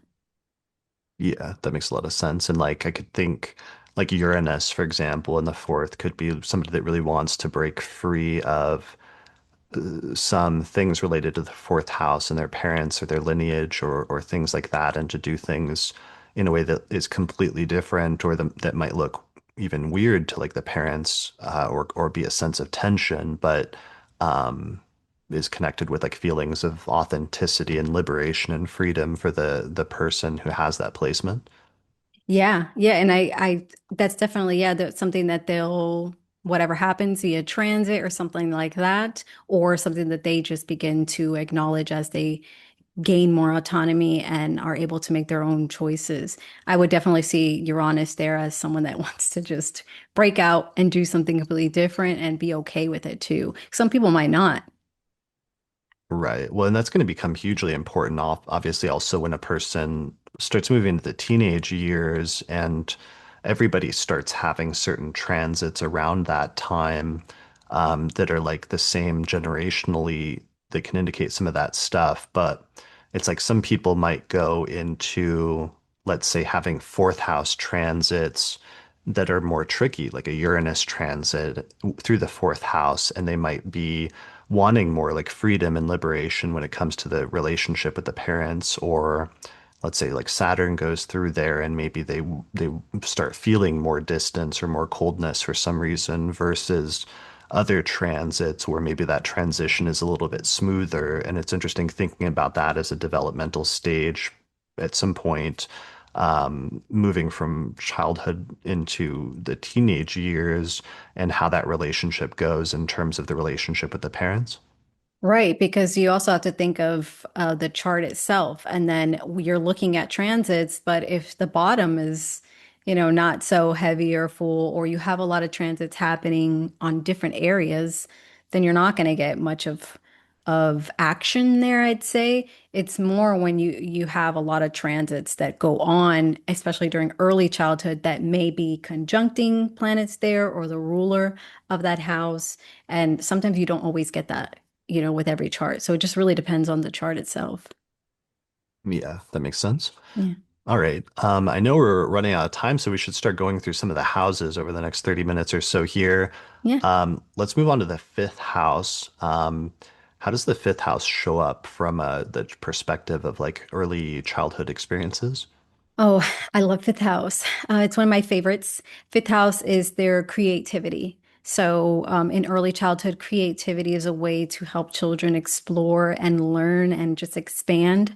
So, that's like their hobbies, things that they can dive into, and how they relate to those type of recreational activities, whether it's a sport or just something that they do for leisure. So, it's like a between sports and more of your you're playing things and things that they enjoy doing and how we can bring that up for them. So that house is so fun for me because you can offer a lot. Mm, nice. I like that. Yeah, creativity and fun and games. And in doing the Fifth House episode, it was interesting seeing some instances where games were really important to people that had like a heavy emphasis on the fifth house. And in some instances when like the ruler of the fifth house was there, either their creativity or their engagement in certain types of games or sports actually became important to their life direction. But obviously the foundation for that was laid in childhood. Yes. Yeah, where they made a big emphasis on it, or a parent might have made a big emphasis on that, either that sport or that type of creative outlet, whether it was chosen by the child or not. Because sometimes it's something that the a parent can impose on them to learn versus them choosing it on their own because they actually enjoy it. And that's where you go to planets there, rulership, and things like that. Yeah, like Venus and Serena Williams like being raised by their dad to be like top tier tennis players, for example, and his influence in that as well as their just like focus and dedication to the game, or Tiger Woods, for example, similarly being raised playing golf by his dad and different scenarios like that. Yeah, it's more about is this an expectation on what I need to do, or is it something that I've chosen on my own? And I think that especially if you have like Pisces there or Jupiter's ruling, you can offer different ones. As an astrologer, I would say give a variety to them and let them choose which one they like the most. And if they don't like one, it's okay to let it go and no pressure. That way we keep it flexible and creative and fun, and we don't put this expectation on it. Yeah, that makes sense. Yeah. Um, okay, so creativity, fun and games, other things. Are there other things that you would mention with the fifth house? Just a creative interest, but I think that falls in there because that's like their artistic expression. Obviously, we see other things as they get older, but those are not major themes there, especially not in childhood. Yeah, I mean, I'm sure at some point because the fifth house is the house that has to do with procreation and stuff like that. I remember it was already in like fourth or fifth grade when we did in like elementary school like the education stuff and other things like that. And at some point, whatever the question coming up of like where do babies come from or other things like that, I'm sure for some people is like a transit that they have at some point earlier in their life where they understand that, or as they transition from going from childhood into the teenage years, the development of that as well is being connected to the fifth house in some instances, and whether that's like smooth or not smooth for some reason. Yeah, I would say more about any type of transits or emphasis there is something being activated is where you might see that, especially if they're much older, right after, for sure, after the age of 7 is where you see those themes. Got it. Okay. Yeah.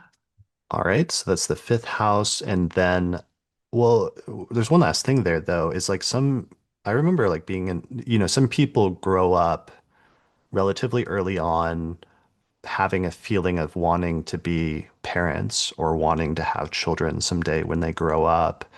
And I know that's different for different people, but I'm sure there's some people who have heavy fifth house emphasis and like somewhere relatively early on, like decided that they wanted to be a parent as like part of their life's work, and in fact grew up and did that. And I'm sure that's probably something that comes up for certain people relatively young as well when it comes to fifth house placements. Yeah, I would say maybe like ruler of the fifth and the fifth. That Yeah, would be a great one there, or like Venus, they're exalted, where there's this emphasis and you look usually when you see that, it's more of like this desire. So you'll usually see like Venus or Jupiter, where they actually want that, and they see it as something, some type of goal or objective. Yeah, that makes sense. Or the Yeah. ruler of the ascendant in the fifth house, or what Right, have as you. part of their identity. Yeah, part of their identity, or ruler of the tenth and the fifth. Yeah, Um, working with children or something. yeah, like being a teacher or even being like a doctor that helps like deliver babies or something like that. A lot of different scenarios. I wouldn't think I didn't think of that as a child, but I see it now when I have the ruler of my fifth and the tenth, conjunct the midheaven, where I want to do child astrology. You said do you want to share your chart or do you feel Yeah. like it? I know. Yeah. Okay, let's take a Hmm. look. I'll describe it for the audio listeners. We've got a chart with like Aries rising. Your moon is in Aries in the first whole sign house. The sun is in Capricorn in the 10th house. And so you were talking about your fifth house being Leo. Your fifth whole sign house is Leo, and the ruler of the fifth is the sun, which is in Capricorn in the 10th house, which with the midheaven and with your Capricorn stellium, and you're literally, yeah, the topic of children is part of your career. Yeah, child astrology is usually where I put a lot of emphasis on and creativity. So being creative on my own apart from doing astrology, and then also wanting to help parents by using astrology. So there's a lot of connections there between the ninth house, 10th house, fifth house, the ascendant ruler, all of that ties in, I feel like, pretty well. And with Neptune as well. Right. I love They're all that. conjunct. And that's cool that you're born in January of 1990, so it's very close, January 3rd of 1990, so it's very close to the Saturn-Neptune conjunction that was occurring then with Saturn at 15 Capricorn and Neptune at 12. And so this recurrence transit, I was telling you before this episode of having Saturn-Neptune go exact just recently, like a week or two ago, that you're having like a recurrence transit of that placement right now. And it'd be interesting if this is like part of that in terms of having this discussion. Yeah, I mean, I don't remember that transit. It was definitely there on birth, but I did think about that too, and also the Neptune-Uranus conjunction as well. So it was like a massive conjunction there around that time frame, even though Uranus is a bit further out to the Hmm. sun, but they're still all there, and they make it a conjunction also to the midheaven. So it's like this Right. big compact energy there and a big emphasis. So I am excited to see also the remainder of the transit to see how things unfold. Yeah, totally. Yeah. Okay, cool. Well, so let's move on to the sixth house. And the sixth house, the primary things it comes up with for adults was work and like the workplace in general, as well as health and matters relating to health or sometimes to illness. And we were talking about this yesterday, and I was thinking about it in terms of like there's some people, that grow up where illness or injuries or sickness can be a more major part in childhood than others. Um, or in some instances, you can have also the early experience of like getting sick for some reason, even if that's not a normal thing, or having like an injury or something like that, and how that can sometimes be a formative experience in early childhood. Yeah, there's more like an emphasis or an awareness about the health and body that you might see of children do, because it just depends on the child. But I have seen where children are a little bit more health conscious, or it's been taught, or they themselves are just more aware of it due to circumstances that could have occurred already early on for them, or that they just want to be a little bit more what's the word, hypergenic, or just clean and cleanly. So it is health, but it's also about, at least in childhood, about their routines. So you usually begin to teach children how to have their own chores and being responsible for cleaning up your space and your room and your bed, and brushing your teeth. Again, that comes back to the health, and learning those things on how to bathe themselves and brush their teeth and that hygiene. Nice. I like that. That makes a lot of sense. Yeah, and also pets too. When children have pets, you usually see that big emphasis there. I've seen where the child literally lives on a farm, so their part of their daily routine is to go out, collect eggs and things like that, and they actually really enjoy it, and being out and doing those tasks that have to do with the animals.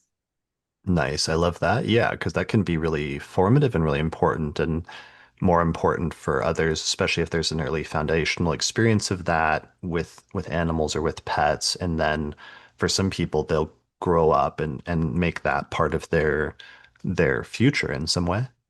Right, yeah, that they want to continue and they also want to have a farm and they still want to have a lot of pets and things like that because it was so formative early on. Or you can also have the opposite of where they grew up like that and then they want something completely different as they get older. Right. Or if there was like a bad experience of pets for some reason early on and they don't like if somebody was like bitten by a dog on a bad transit Oh and they yeah. don't like want to have dogs or something like that as a result. Yeah, I've seen that too, where children get any little experience that they have. If it's negative, then it's almost like they cross it out entirely, and there can become a fear or a phobia around that animal or that whatever type of situation occurred there. Hmm. Right, for sure. Yeah, so that's good. And then work, you mentioned that with routines for children. And then I'm sure there's at some point during that transition from childhood to teenage years, at some point there can be that experience of like getting your first job or doing some sort of work like that, where you're working for somebody under some scenario as a sixth house experience. Oh yeah, when they get their first job around like 16 and they feel either really good about it or it could just feel like this is just a means to get some money and they're not very happy with it. So it comes with more autonomy. I think there's a lot of excitement there about getting a job and being able to make their own money and move a little bit more on their own. It's also about like homework too that they bring home. So they still have that responsibility of doing homework, making sure you're studying for your test, and then also household chores. Did we do the dishes? And then if they choose to get a job, then that. So it's juggling a lot. So it really you want to look at that house and the ruler of the house and if there is a big emphasis there or not. Nice. Okay. Yeah. All right. Well, I think that's we could linger there, but I want to keep us moving so we get through all the houses. So let's go into the seventh house, which is the primary Yeah. house that has to do with like relationships and partnership in astrology in general. How does this show up for within the context of like children's charts? Yeah, that's more like your peer dynamic. So, especially mainly in school where they begin to choose friends, they tend to link up, or they'll have like one best friend or two. Usually you'll see a three group or just one best friend. So, and you'll also see there if there's rivalries, where there begins to be conflict between other children. Mainly usually occurs at school. It could also occur in the neighborhood, but there's more peer relationships there, whether it's good or bad. Right. So how do they operate in like one-on-one relationships when they're taking it outside of the, parent-child dynamic, the fourth house dynamic, and moving it more into a one-on-one relationship with other people? Yeah, and it's a lot more dynamic there too, because what you have with your parent dynamic and relationship is going to be much different at a child that's also around your same age. So you're not developmentally fully developed. So there's a lot of immaturity and they learn a lot too. I think they learn a lot trial and error there, and they learn a lot too about compromising, not compromising, what they'll put up with, and things like that. So it's very vast. Got it. Okay. And I'm sure, the seventh house is the place of relationships and marriage, and I'm sure there's early instances of like a childhood crush or whatever that early experience is at some point of the idea of relationship and wanting to be in relationship for different reasons, and then learning, yeah, just the ins and outs of that or learning about that as a concept. Yeah, I think so too, especially like around maybe, I mean, it's different for each child. You know, you might get a child that already is talking about a crush at third grade Mhm. versus fifth grade and middle school. But I mean, I have seen certain people men or children to me because I have my own that have mentioned already, like talking about a crush and things like that. And they're still so very young. But it also could indicate the parents' marriage dynamic. Not to say that they are involved in it, but it could, if things are going on that it bleeds into the home, that could be something as well, where they take from what they've seen. So if the parent dynamic relationship in that marriage is positive, then they get kind of like it's more of a subconscious thing where they're observing it and seeing that dynamic, and they might take that on to what they might expect in adulthood because they grew up seeing that. If the parents are affectionate, they might expect that, and if not, then they might see it weird when there are affection there between a couple. Yeah, I'm always surprised at how well that works about sometimes seventh house placements indicating the the person's early experience of not just relationships, but of marriage and partnership through whatever the relationship dynamic is between the two parents. And for example, sometimes if like Saturn is there. For example, one of my famous examples was like Kurt Cobain that had Saturn in the seventh house and a seventh house stellium in Pisces, and his parents divorced at like seven or something like that at the Saturn square, and his experience of that was a formative thing in his early life about relationships and partnership and marriage and things like that. Yeah, and especially it depends too on the age, if it happened early on versus a little bit older.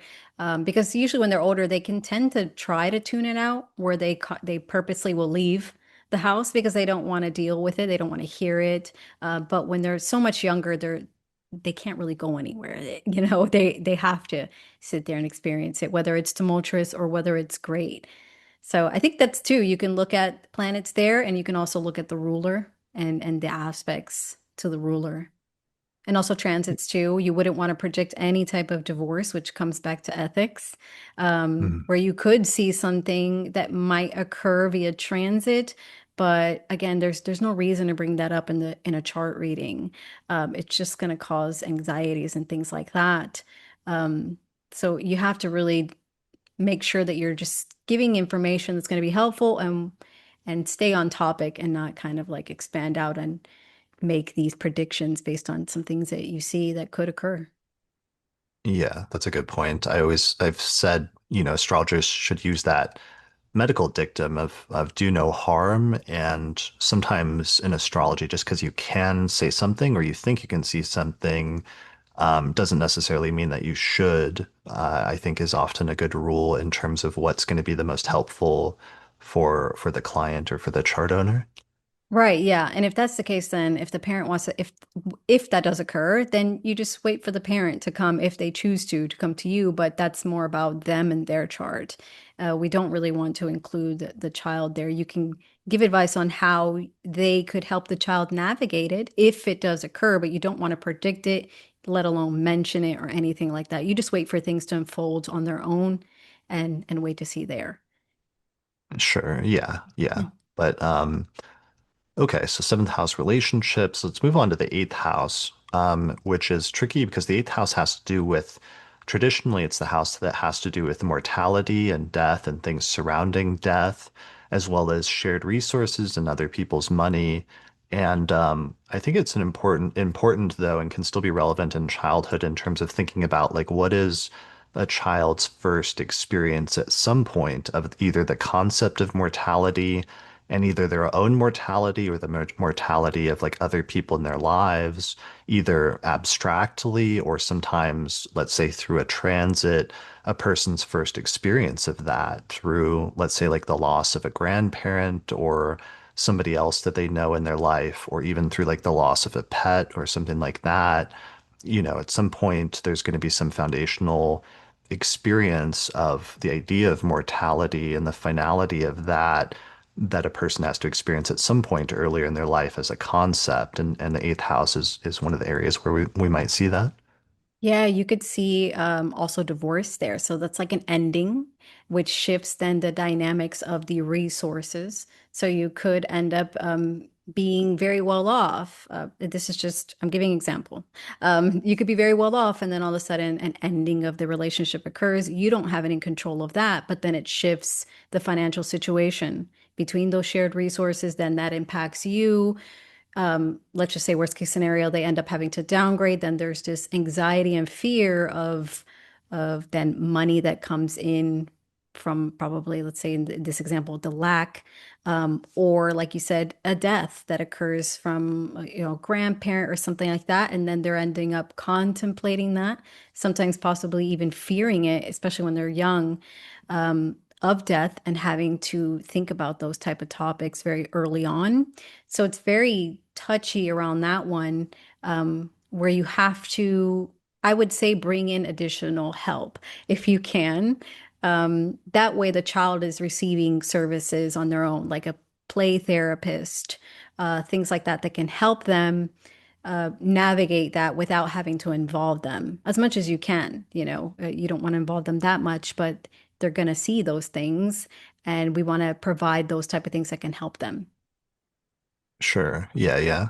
Um, I would think you mentioned that, and that would also come up in the concept of like sharing and whether like sharing is something that goes relatively well, or if there's issues surrounding sharing, I would think would come up as part of that dynamic between the second house and like your possessions versus the eighth house and like other people's possessions, as a possible thing in terms of that dynamic in those houses.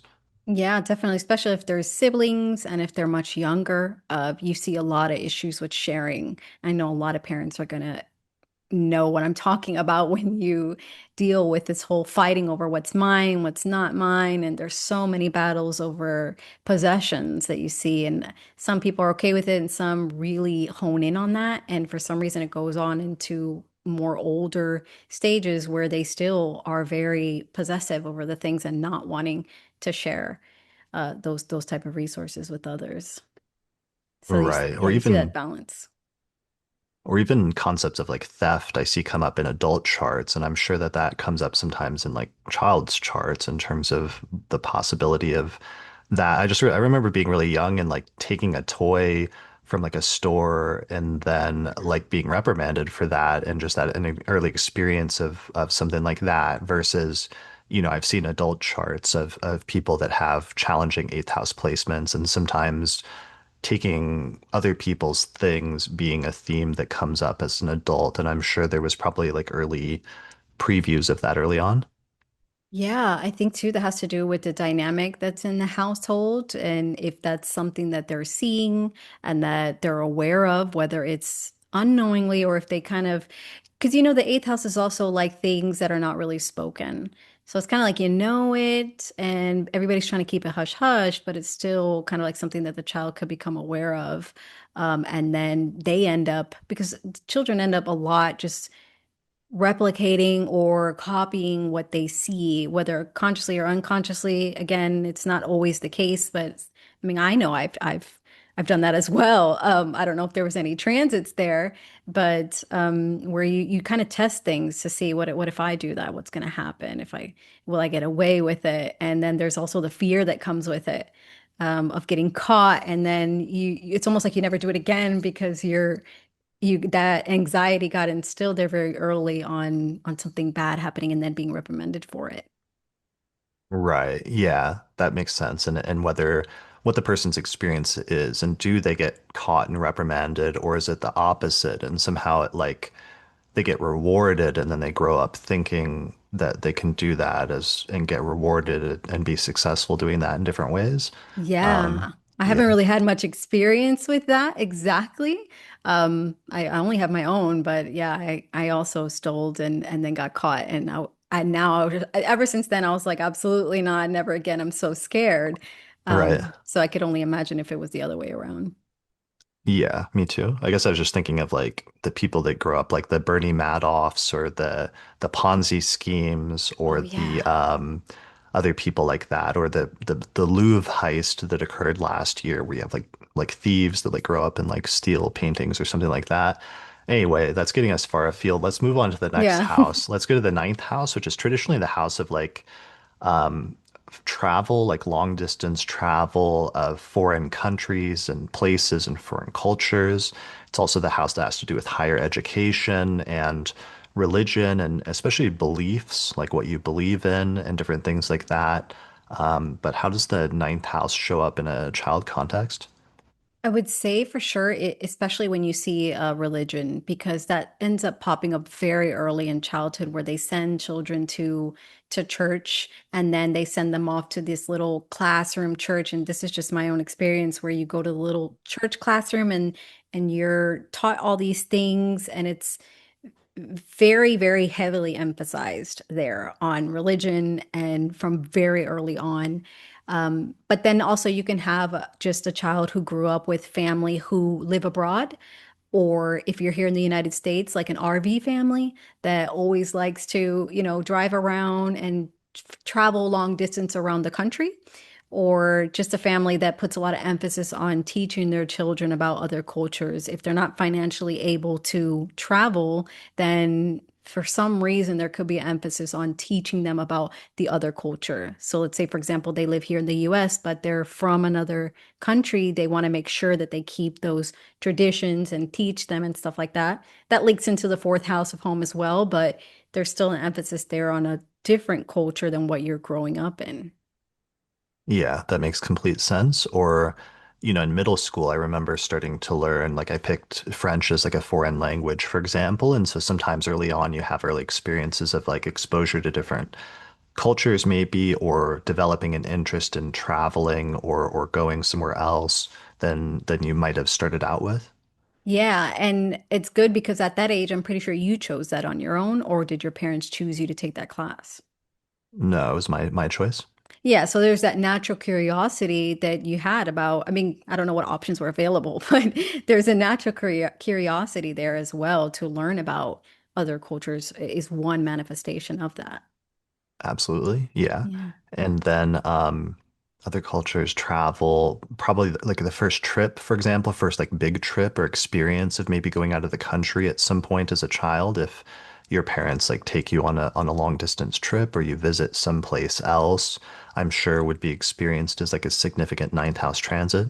Yeah, and also too like spirituality. So either if you have a transit there and you get to travel abroad and see different places, or just that the how instead of the opposite of the religion, you could also have a child that grows up in a spiritual home, kind of like mine, where I don't really hide.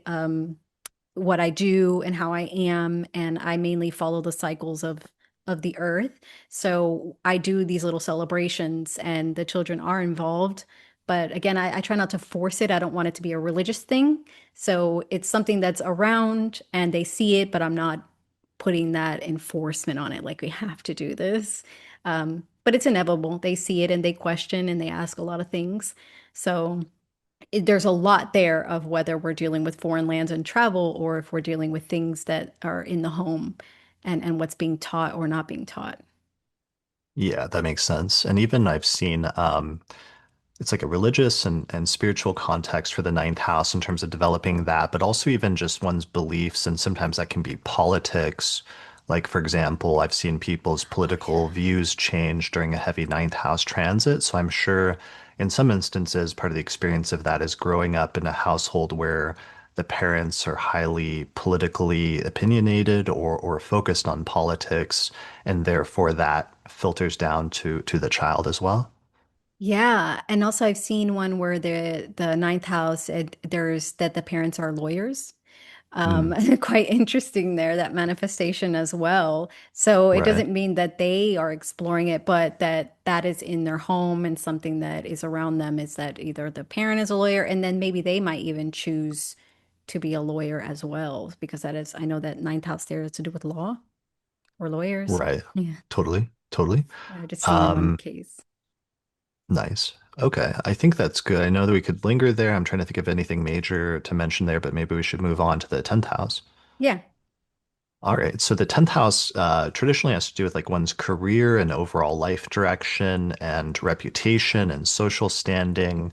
How does that show up in the context of a child's chart? That's more of like the authority figures. So mainly I would say like from 0 to 7, it's more about learning, or there's boundaries that are placed there, expectations, and you can't go here, you can't go there.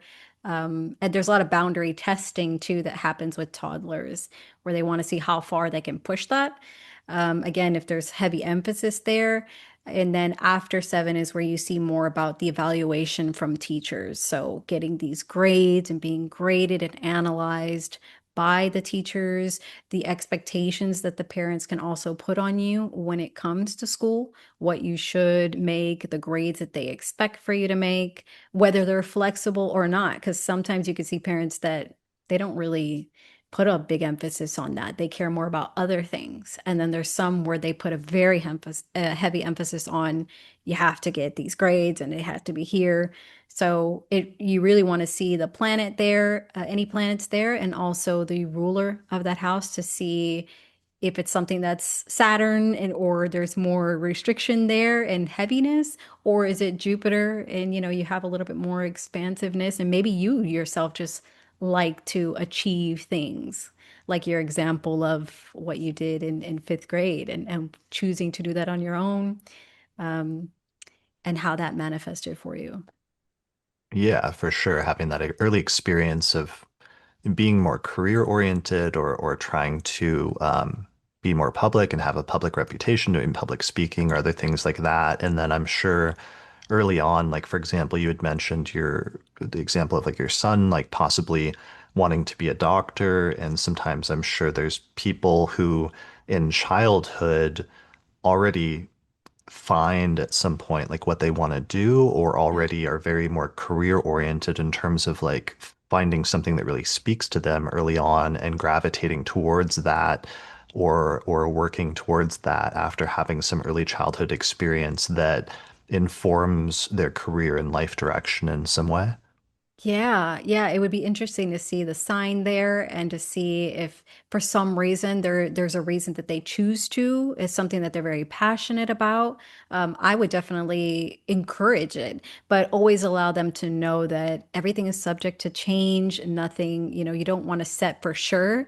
And it's not to derail them and say that you can't, but so much is developing still, even at the later teenage years, that we have to let them know that it's okay to change your mind and you don't want to have them then feel bad if they do hit college. And usually what happens is you go into college and you change your mind and you're like, actually, you know what? I don't want to do this.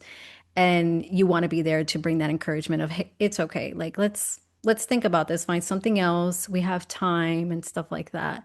But yeah, encourage it if you can, but always just remind them there's always flexibility there available. Yeah, and that actually brings up a ninth house one we missed, but is worth mentioning, which is just, some people may be more college oriented and building up to that from relatively Yeah. early on and do go on to higher education, which is the ninth house, versus there are others who either don't or who maybe that gets interrupted for some reason and isn't available, or there's like challenges there for some reason. Yeah, I've seen it where some people are afraid to go, they delay it for some reason, or they feel like it's just too much work and they don't want to do it yet. Some people have children and then wait until the children go to school to then go back to school, and pursue that or finish some type of degree.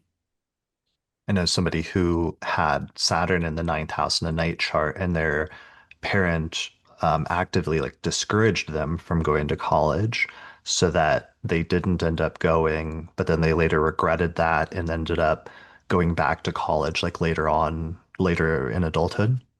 Yeah, yeah, and it too, it could depend on whether the parent puts a high emphasis on that too. Because some Hmm. parents do, like you have to go to college, you have to get a high degree, and some are just kind of like, do what you want.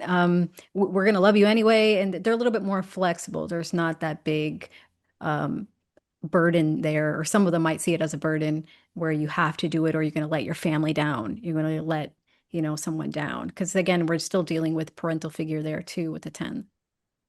Yeah, that makes sense. Okay. Yeah, 10th house career orientation, maybe finding that at some point early on. Um, I think that's probably good, right? Yeah. All right, so we go now to the 11th house, which is traditionally the place of friends and groups and alliances. And yeah, this is where we find our friends, our close friendships and social networks and things like that, right? Yeah, your group of friends, whether you fit into the group, it's usually where children find that whether they're cliquey or not. Because you have some kids that prefer one-on-one, just one friend is fine. And then you have some children that really, they want to ha be in the friend group, especially as they get, older elementary, middle schools where you see a lot of the cliquiness begin to form. And it's not a big group, but it's more than three usually is what you'll see. You can also see here much younger, where you'll see these classes that parents can sign their kids up for, where it's art class, where you're in a group, you have to work in the group. The sports is also something you have to do as a group that usually comes with early childhood. So it just depends on where you are. Is it early childhood, 0 to 7, or are we looking at 7 to 14, where it's more of a conscious choice and what groups they choose to be a part of? In earlier cases, it could also be that the parent is involved in some type of group dynamic that becomes big for the child. Like if they're an advocate for something, they take their child to those events all the time. So they grow up always seeing this advocacy and this group thing and community and stuff like that. That makes sense. Yeah. Um, so the 11th house, just some people with major 11th house placements, like the ruler of the ascendant or stellium there, are just very social people, and having friends or having a large friend group is very important to them. And sometimes if there's like benefics there, that's something that goes relatively smoothly. Whereas other times, if there's challenging placements there, there may be something about socializations or friends or social dynamics that's more challenging to the person. Like maybe they have more reticence or fears surrounding social groups and friend dynamics for some reason. Yeah, like my ruler of my 11th is Saturn. So for me, I just stayed away. I just decided to stay away from groups because I found them that it was too shallow for me, and they didn't really like me. So then I learned from very early on that it's just not safe. And Mm, now as an adult, I'm deciding to try to venture out into that 11th group thing, more community thing. But with Saturn, it's like, okay, it took a long time to get here. I've decided to stay very seclusive for a long time. And now I have the autonomy to choose for myself if I want to and when, versus nice. before where I don't really have a case or a choice. So I guess, sort of chose to be more of a loner. Okay. Yeah, that makes sense. Hmm. Um, and I'm sure at some point also sometimes it shows up in terms of sometimes people have really good friend dynamics or fall in with like good friends who are a positive influence, whereas sometimes I know parents run into an issue where a child might get into with a friend who's like a bad influence, and that would probably show up in the 11th house as well as a placement or as a transit or something like that. Yeah, I would be aware of transits, especially more longer transits like Saturn right now. If your child has Aries there in the 11th, then it's something that you would want to keep in mind, not as something that you want to mention to them, but I would just say, hey, be on the lookout for, possibilities of maybe a breaking up of a friendship or something if they did have one, and setting aside something to help them beforehand, just in case. So, for example, my son goes to play therapy and he has that transit right now. So I let the therapist know, because she always asks me, what can we talk about during the session? What do you need me to work on? Anything to do with friend groups. We're not mentioning it to him. I'm mentioning it to the therapist. And it's one mention only, just saying, hey, just work on friendships and understanding that some friends will go away and some new friends come, and being okay with that transition of making friends, losing friends, and things like that.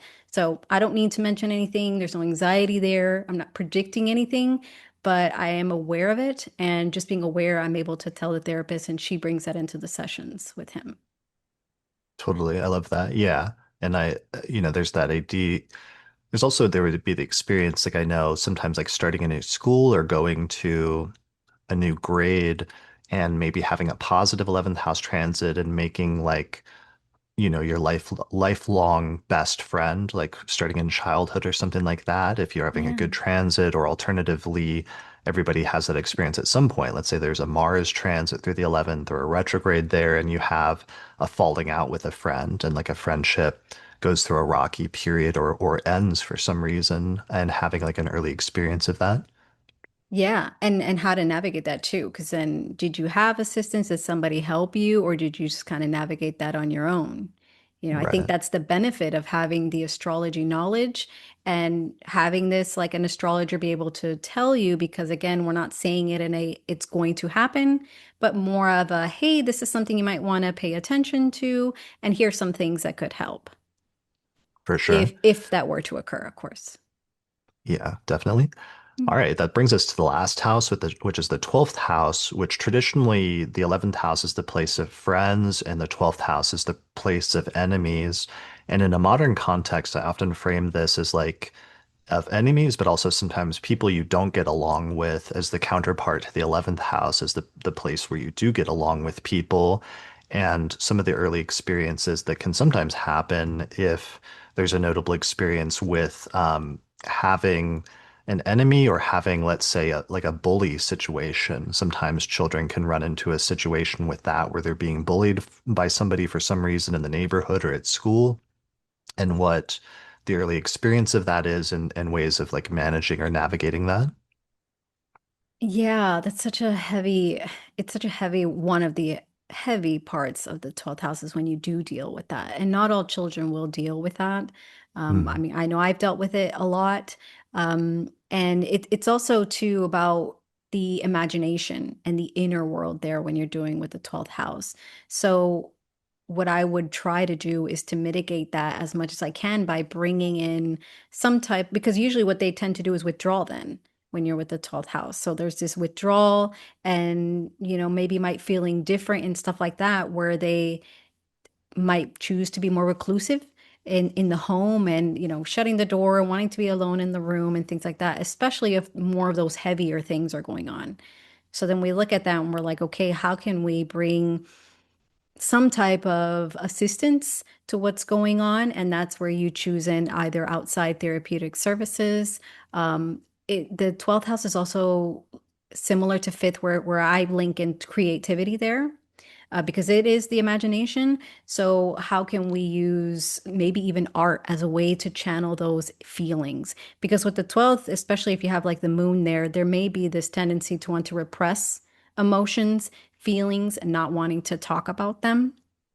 And how can we work around that? I wanted to show, I know people that are just listening won't be able to watch, but I brought these here for this house specifically, and I use it personally where I have these emotion little plushies. There's many of them.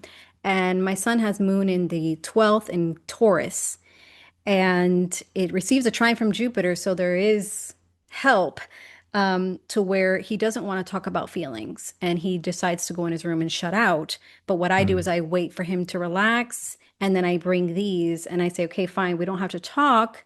But this is a way to get through the door. Which feeling are you feeling right now? Look, he usually will look at them and just pick one. He'll stay quiet for a bit and then we start talking about it. Because what we don't mm. want to we do, what we don't want to happen is then that becomes the default where it's okay to recluse and not talk about things because you might see repression then. And that overall doesn't help as they grow into adults where they shut Mm. down and not talk about their feelings. So how can we help? That's another manifestation how astrology can help and finding ways on how to work with this 12th house energy. I love that. That's perfect. Yeah, because you do sometimes with heavy 12th house placements see people that really prefer seclusion or solitude more and where that's much more important to them. And then also the 12th house really comes out as a place sometimes that has to do with mental health and yeah, whether a person has a good supportive environment for that, for talking about mental health and addressing some of those things or whether they don't or whether it's not as supportive for whatever reason. Yeah, and even them being willing to talk about it. Let's say, for your example, if there is bullying, sometimes they don't even mention it to the parents. Mm, And I never mentioned it just because of fear. So we want to make sure that we're always keeping in contact of what's going on at school, always noticing any changes in your child, and just trying to, if you're dealing with 12th house placements, then you have to try to find a way that they feel comfortable, because if not, you're just going to get more of a retreat more of a shutdown. So that's why I use these plushies because it's a way for me to heal respond and I can get that communication started, but it's nonverbal. It's more just a creative way. So you got to get very, very creative with the 12th house. I feel like that's a good outlet. Absolutely. Perfect. I love it. All right. Well, we have done it. We made it through all 12 houses, and I know we're getting towards the end of our time. You've got to get out of here pretty soon. So, Mhm. I wanted to bring this around. Thank you so much for doing this with me today, and thanks for going through all the 12 houses. I loved talking about and thinking about this from this perspective, and yeah, just talking about your work. You have a YouTube channel where you talk about different themes like this a lot, right? Yes, where I talk about the basics like planets in a house, what are the possible manifestations. None of them are to say for sure that is what is going to occur, but it's nice to kind of get that because for right now, usually what you see is books. So you'll see books on child astrology, but you don't see a lot of videos. And I'm more of a Mm, visual learner. I learn by watching and listening. So that is content that I want to provide for people to be able to listen to watch, and kind of like an introduction to the world. Always, it's best to get an astrological consultation for child's charts, but it's a good beginner step and an intro into that world. absolutely. I love that. Yes. So what's your website URL again? www.matriarchastrology.com, and YouTube is the same, matriarchastrology.com. I post sometimes on Instagram, but I'm more on the YouTube, and also just you can reach me through the website as well. Okay, awesome. Brilliant. And yeah, you've got your YouTube channel and then you offer consultations through your website. Yes, for child charts and then also adults as well. Brilliant. Awesome. Well, I think everyone should check out your channel. I loved your videos, and that was one of the things that made me want to do this episode with you, and you did not disappoint. So thanks so much for joining me today and collaborating with this on me. Yes, thank you so much for Chris for even having this space available. Because again, it's not a big, broad topic, and I think it's very important that it does at least reach people that are looking for it. And I'm so happy that I even got to be in the space with you. Totally. Thank you. All right. Well, thanks for joining me today. Thanks everyone for watching or listening to this episode of the Astrology Podcast, and we'll see you again next time. If you're a fan of the podcast and you want to get access to bonus content, then become a patron through my page on Patreon, where you can get early access to new episodes, attend live recordings and webinars, access the monthly electional astrology podcast, the secret astrology podcast that's only available to patrons, or you can even get your name listed in the credits. Find out more at patreon.com/astrologypodcast. Special thanks to the patrons on our producers tier, including patrons Christy Moe, Ariana Amour, Mandy Ray, Angelique Nambo, Isa Sabah, Jeannie Marie Kaplan, Melissa Delano, Sunny Bozbaz, Kwatsi Alabarahu, Annie Newman, Ginger Sodlier, Berlin West, and Nikki Crawford. If you're looking for good dates to do things this year, then be sure to check out our 2026 Electional Astrology Report, which is a guide to the most fortunate dates in 2026. You can get it at theastrologypodcast.com/2026 report. If you're really looking to take your studies of astrology to the next level, then consider signing up for my Hellenistic Astrology course, which is an online course in ancient astrology where I take people from basic concepts up through intermediate and advanced techniques for reading birth charts. There's over 100 hours of video lectures, plus live webinars and Q&A sessions each month, and at the end of the course, you get a certificate of completion saying that you studied with me. Find out more information at theastrologyschool.com. If you're looking to get an astrological consultation, then check out the new consultations page on the podcast website, where I have a list of astrologers I recommend for birth chart readings and other types of consultations. You can find that at theastrologypodcast.com/consultations.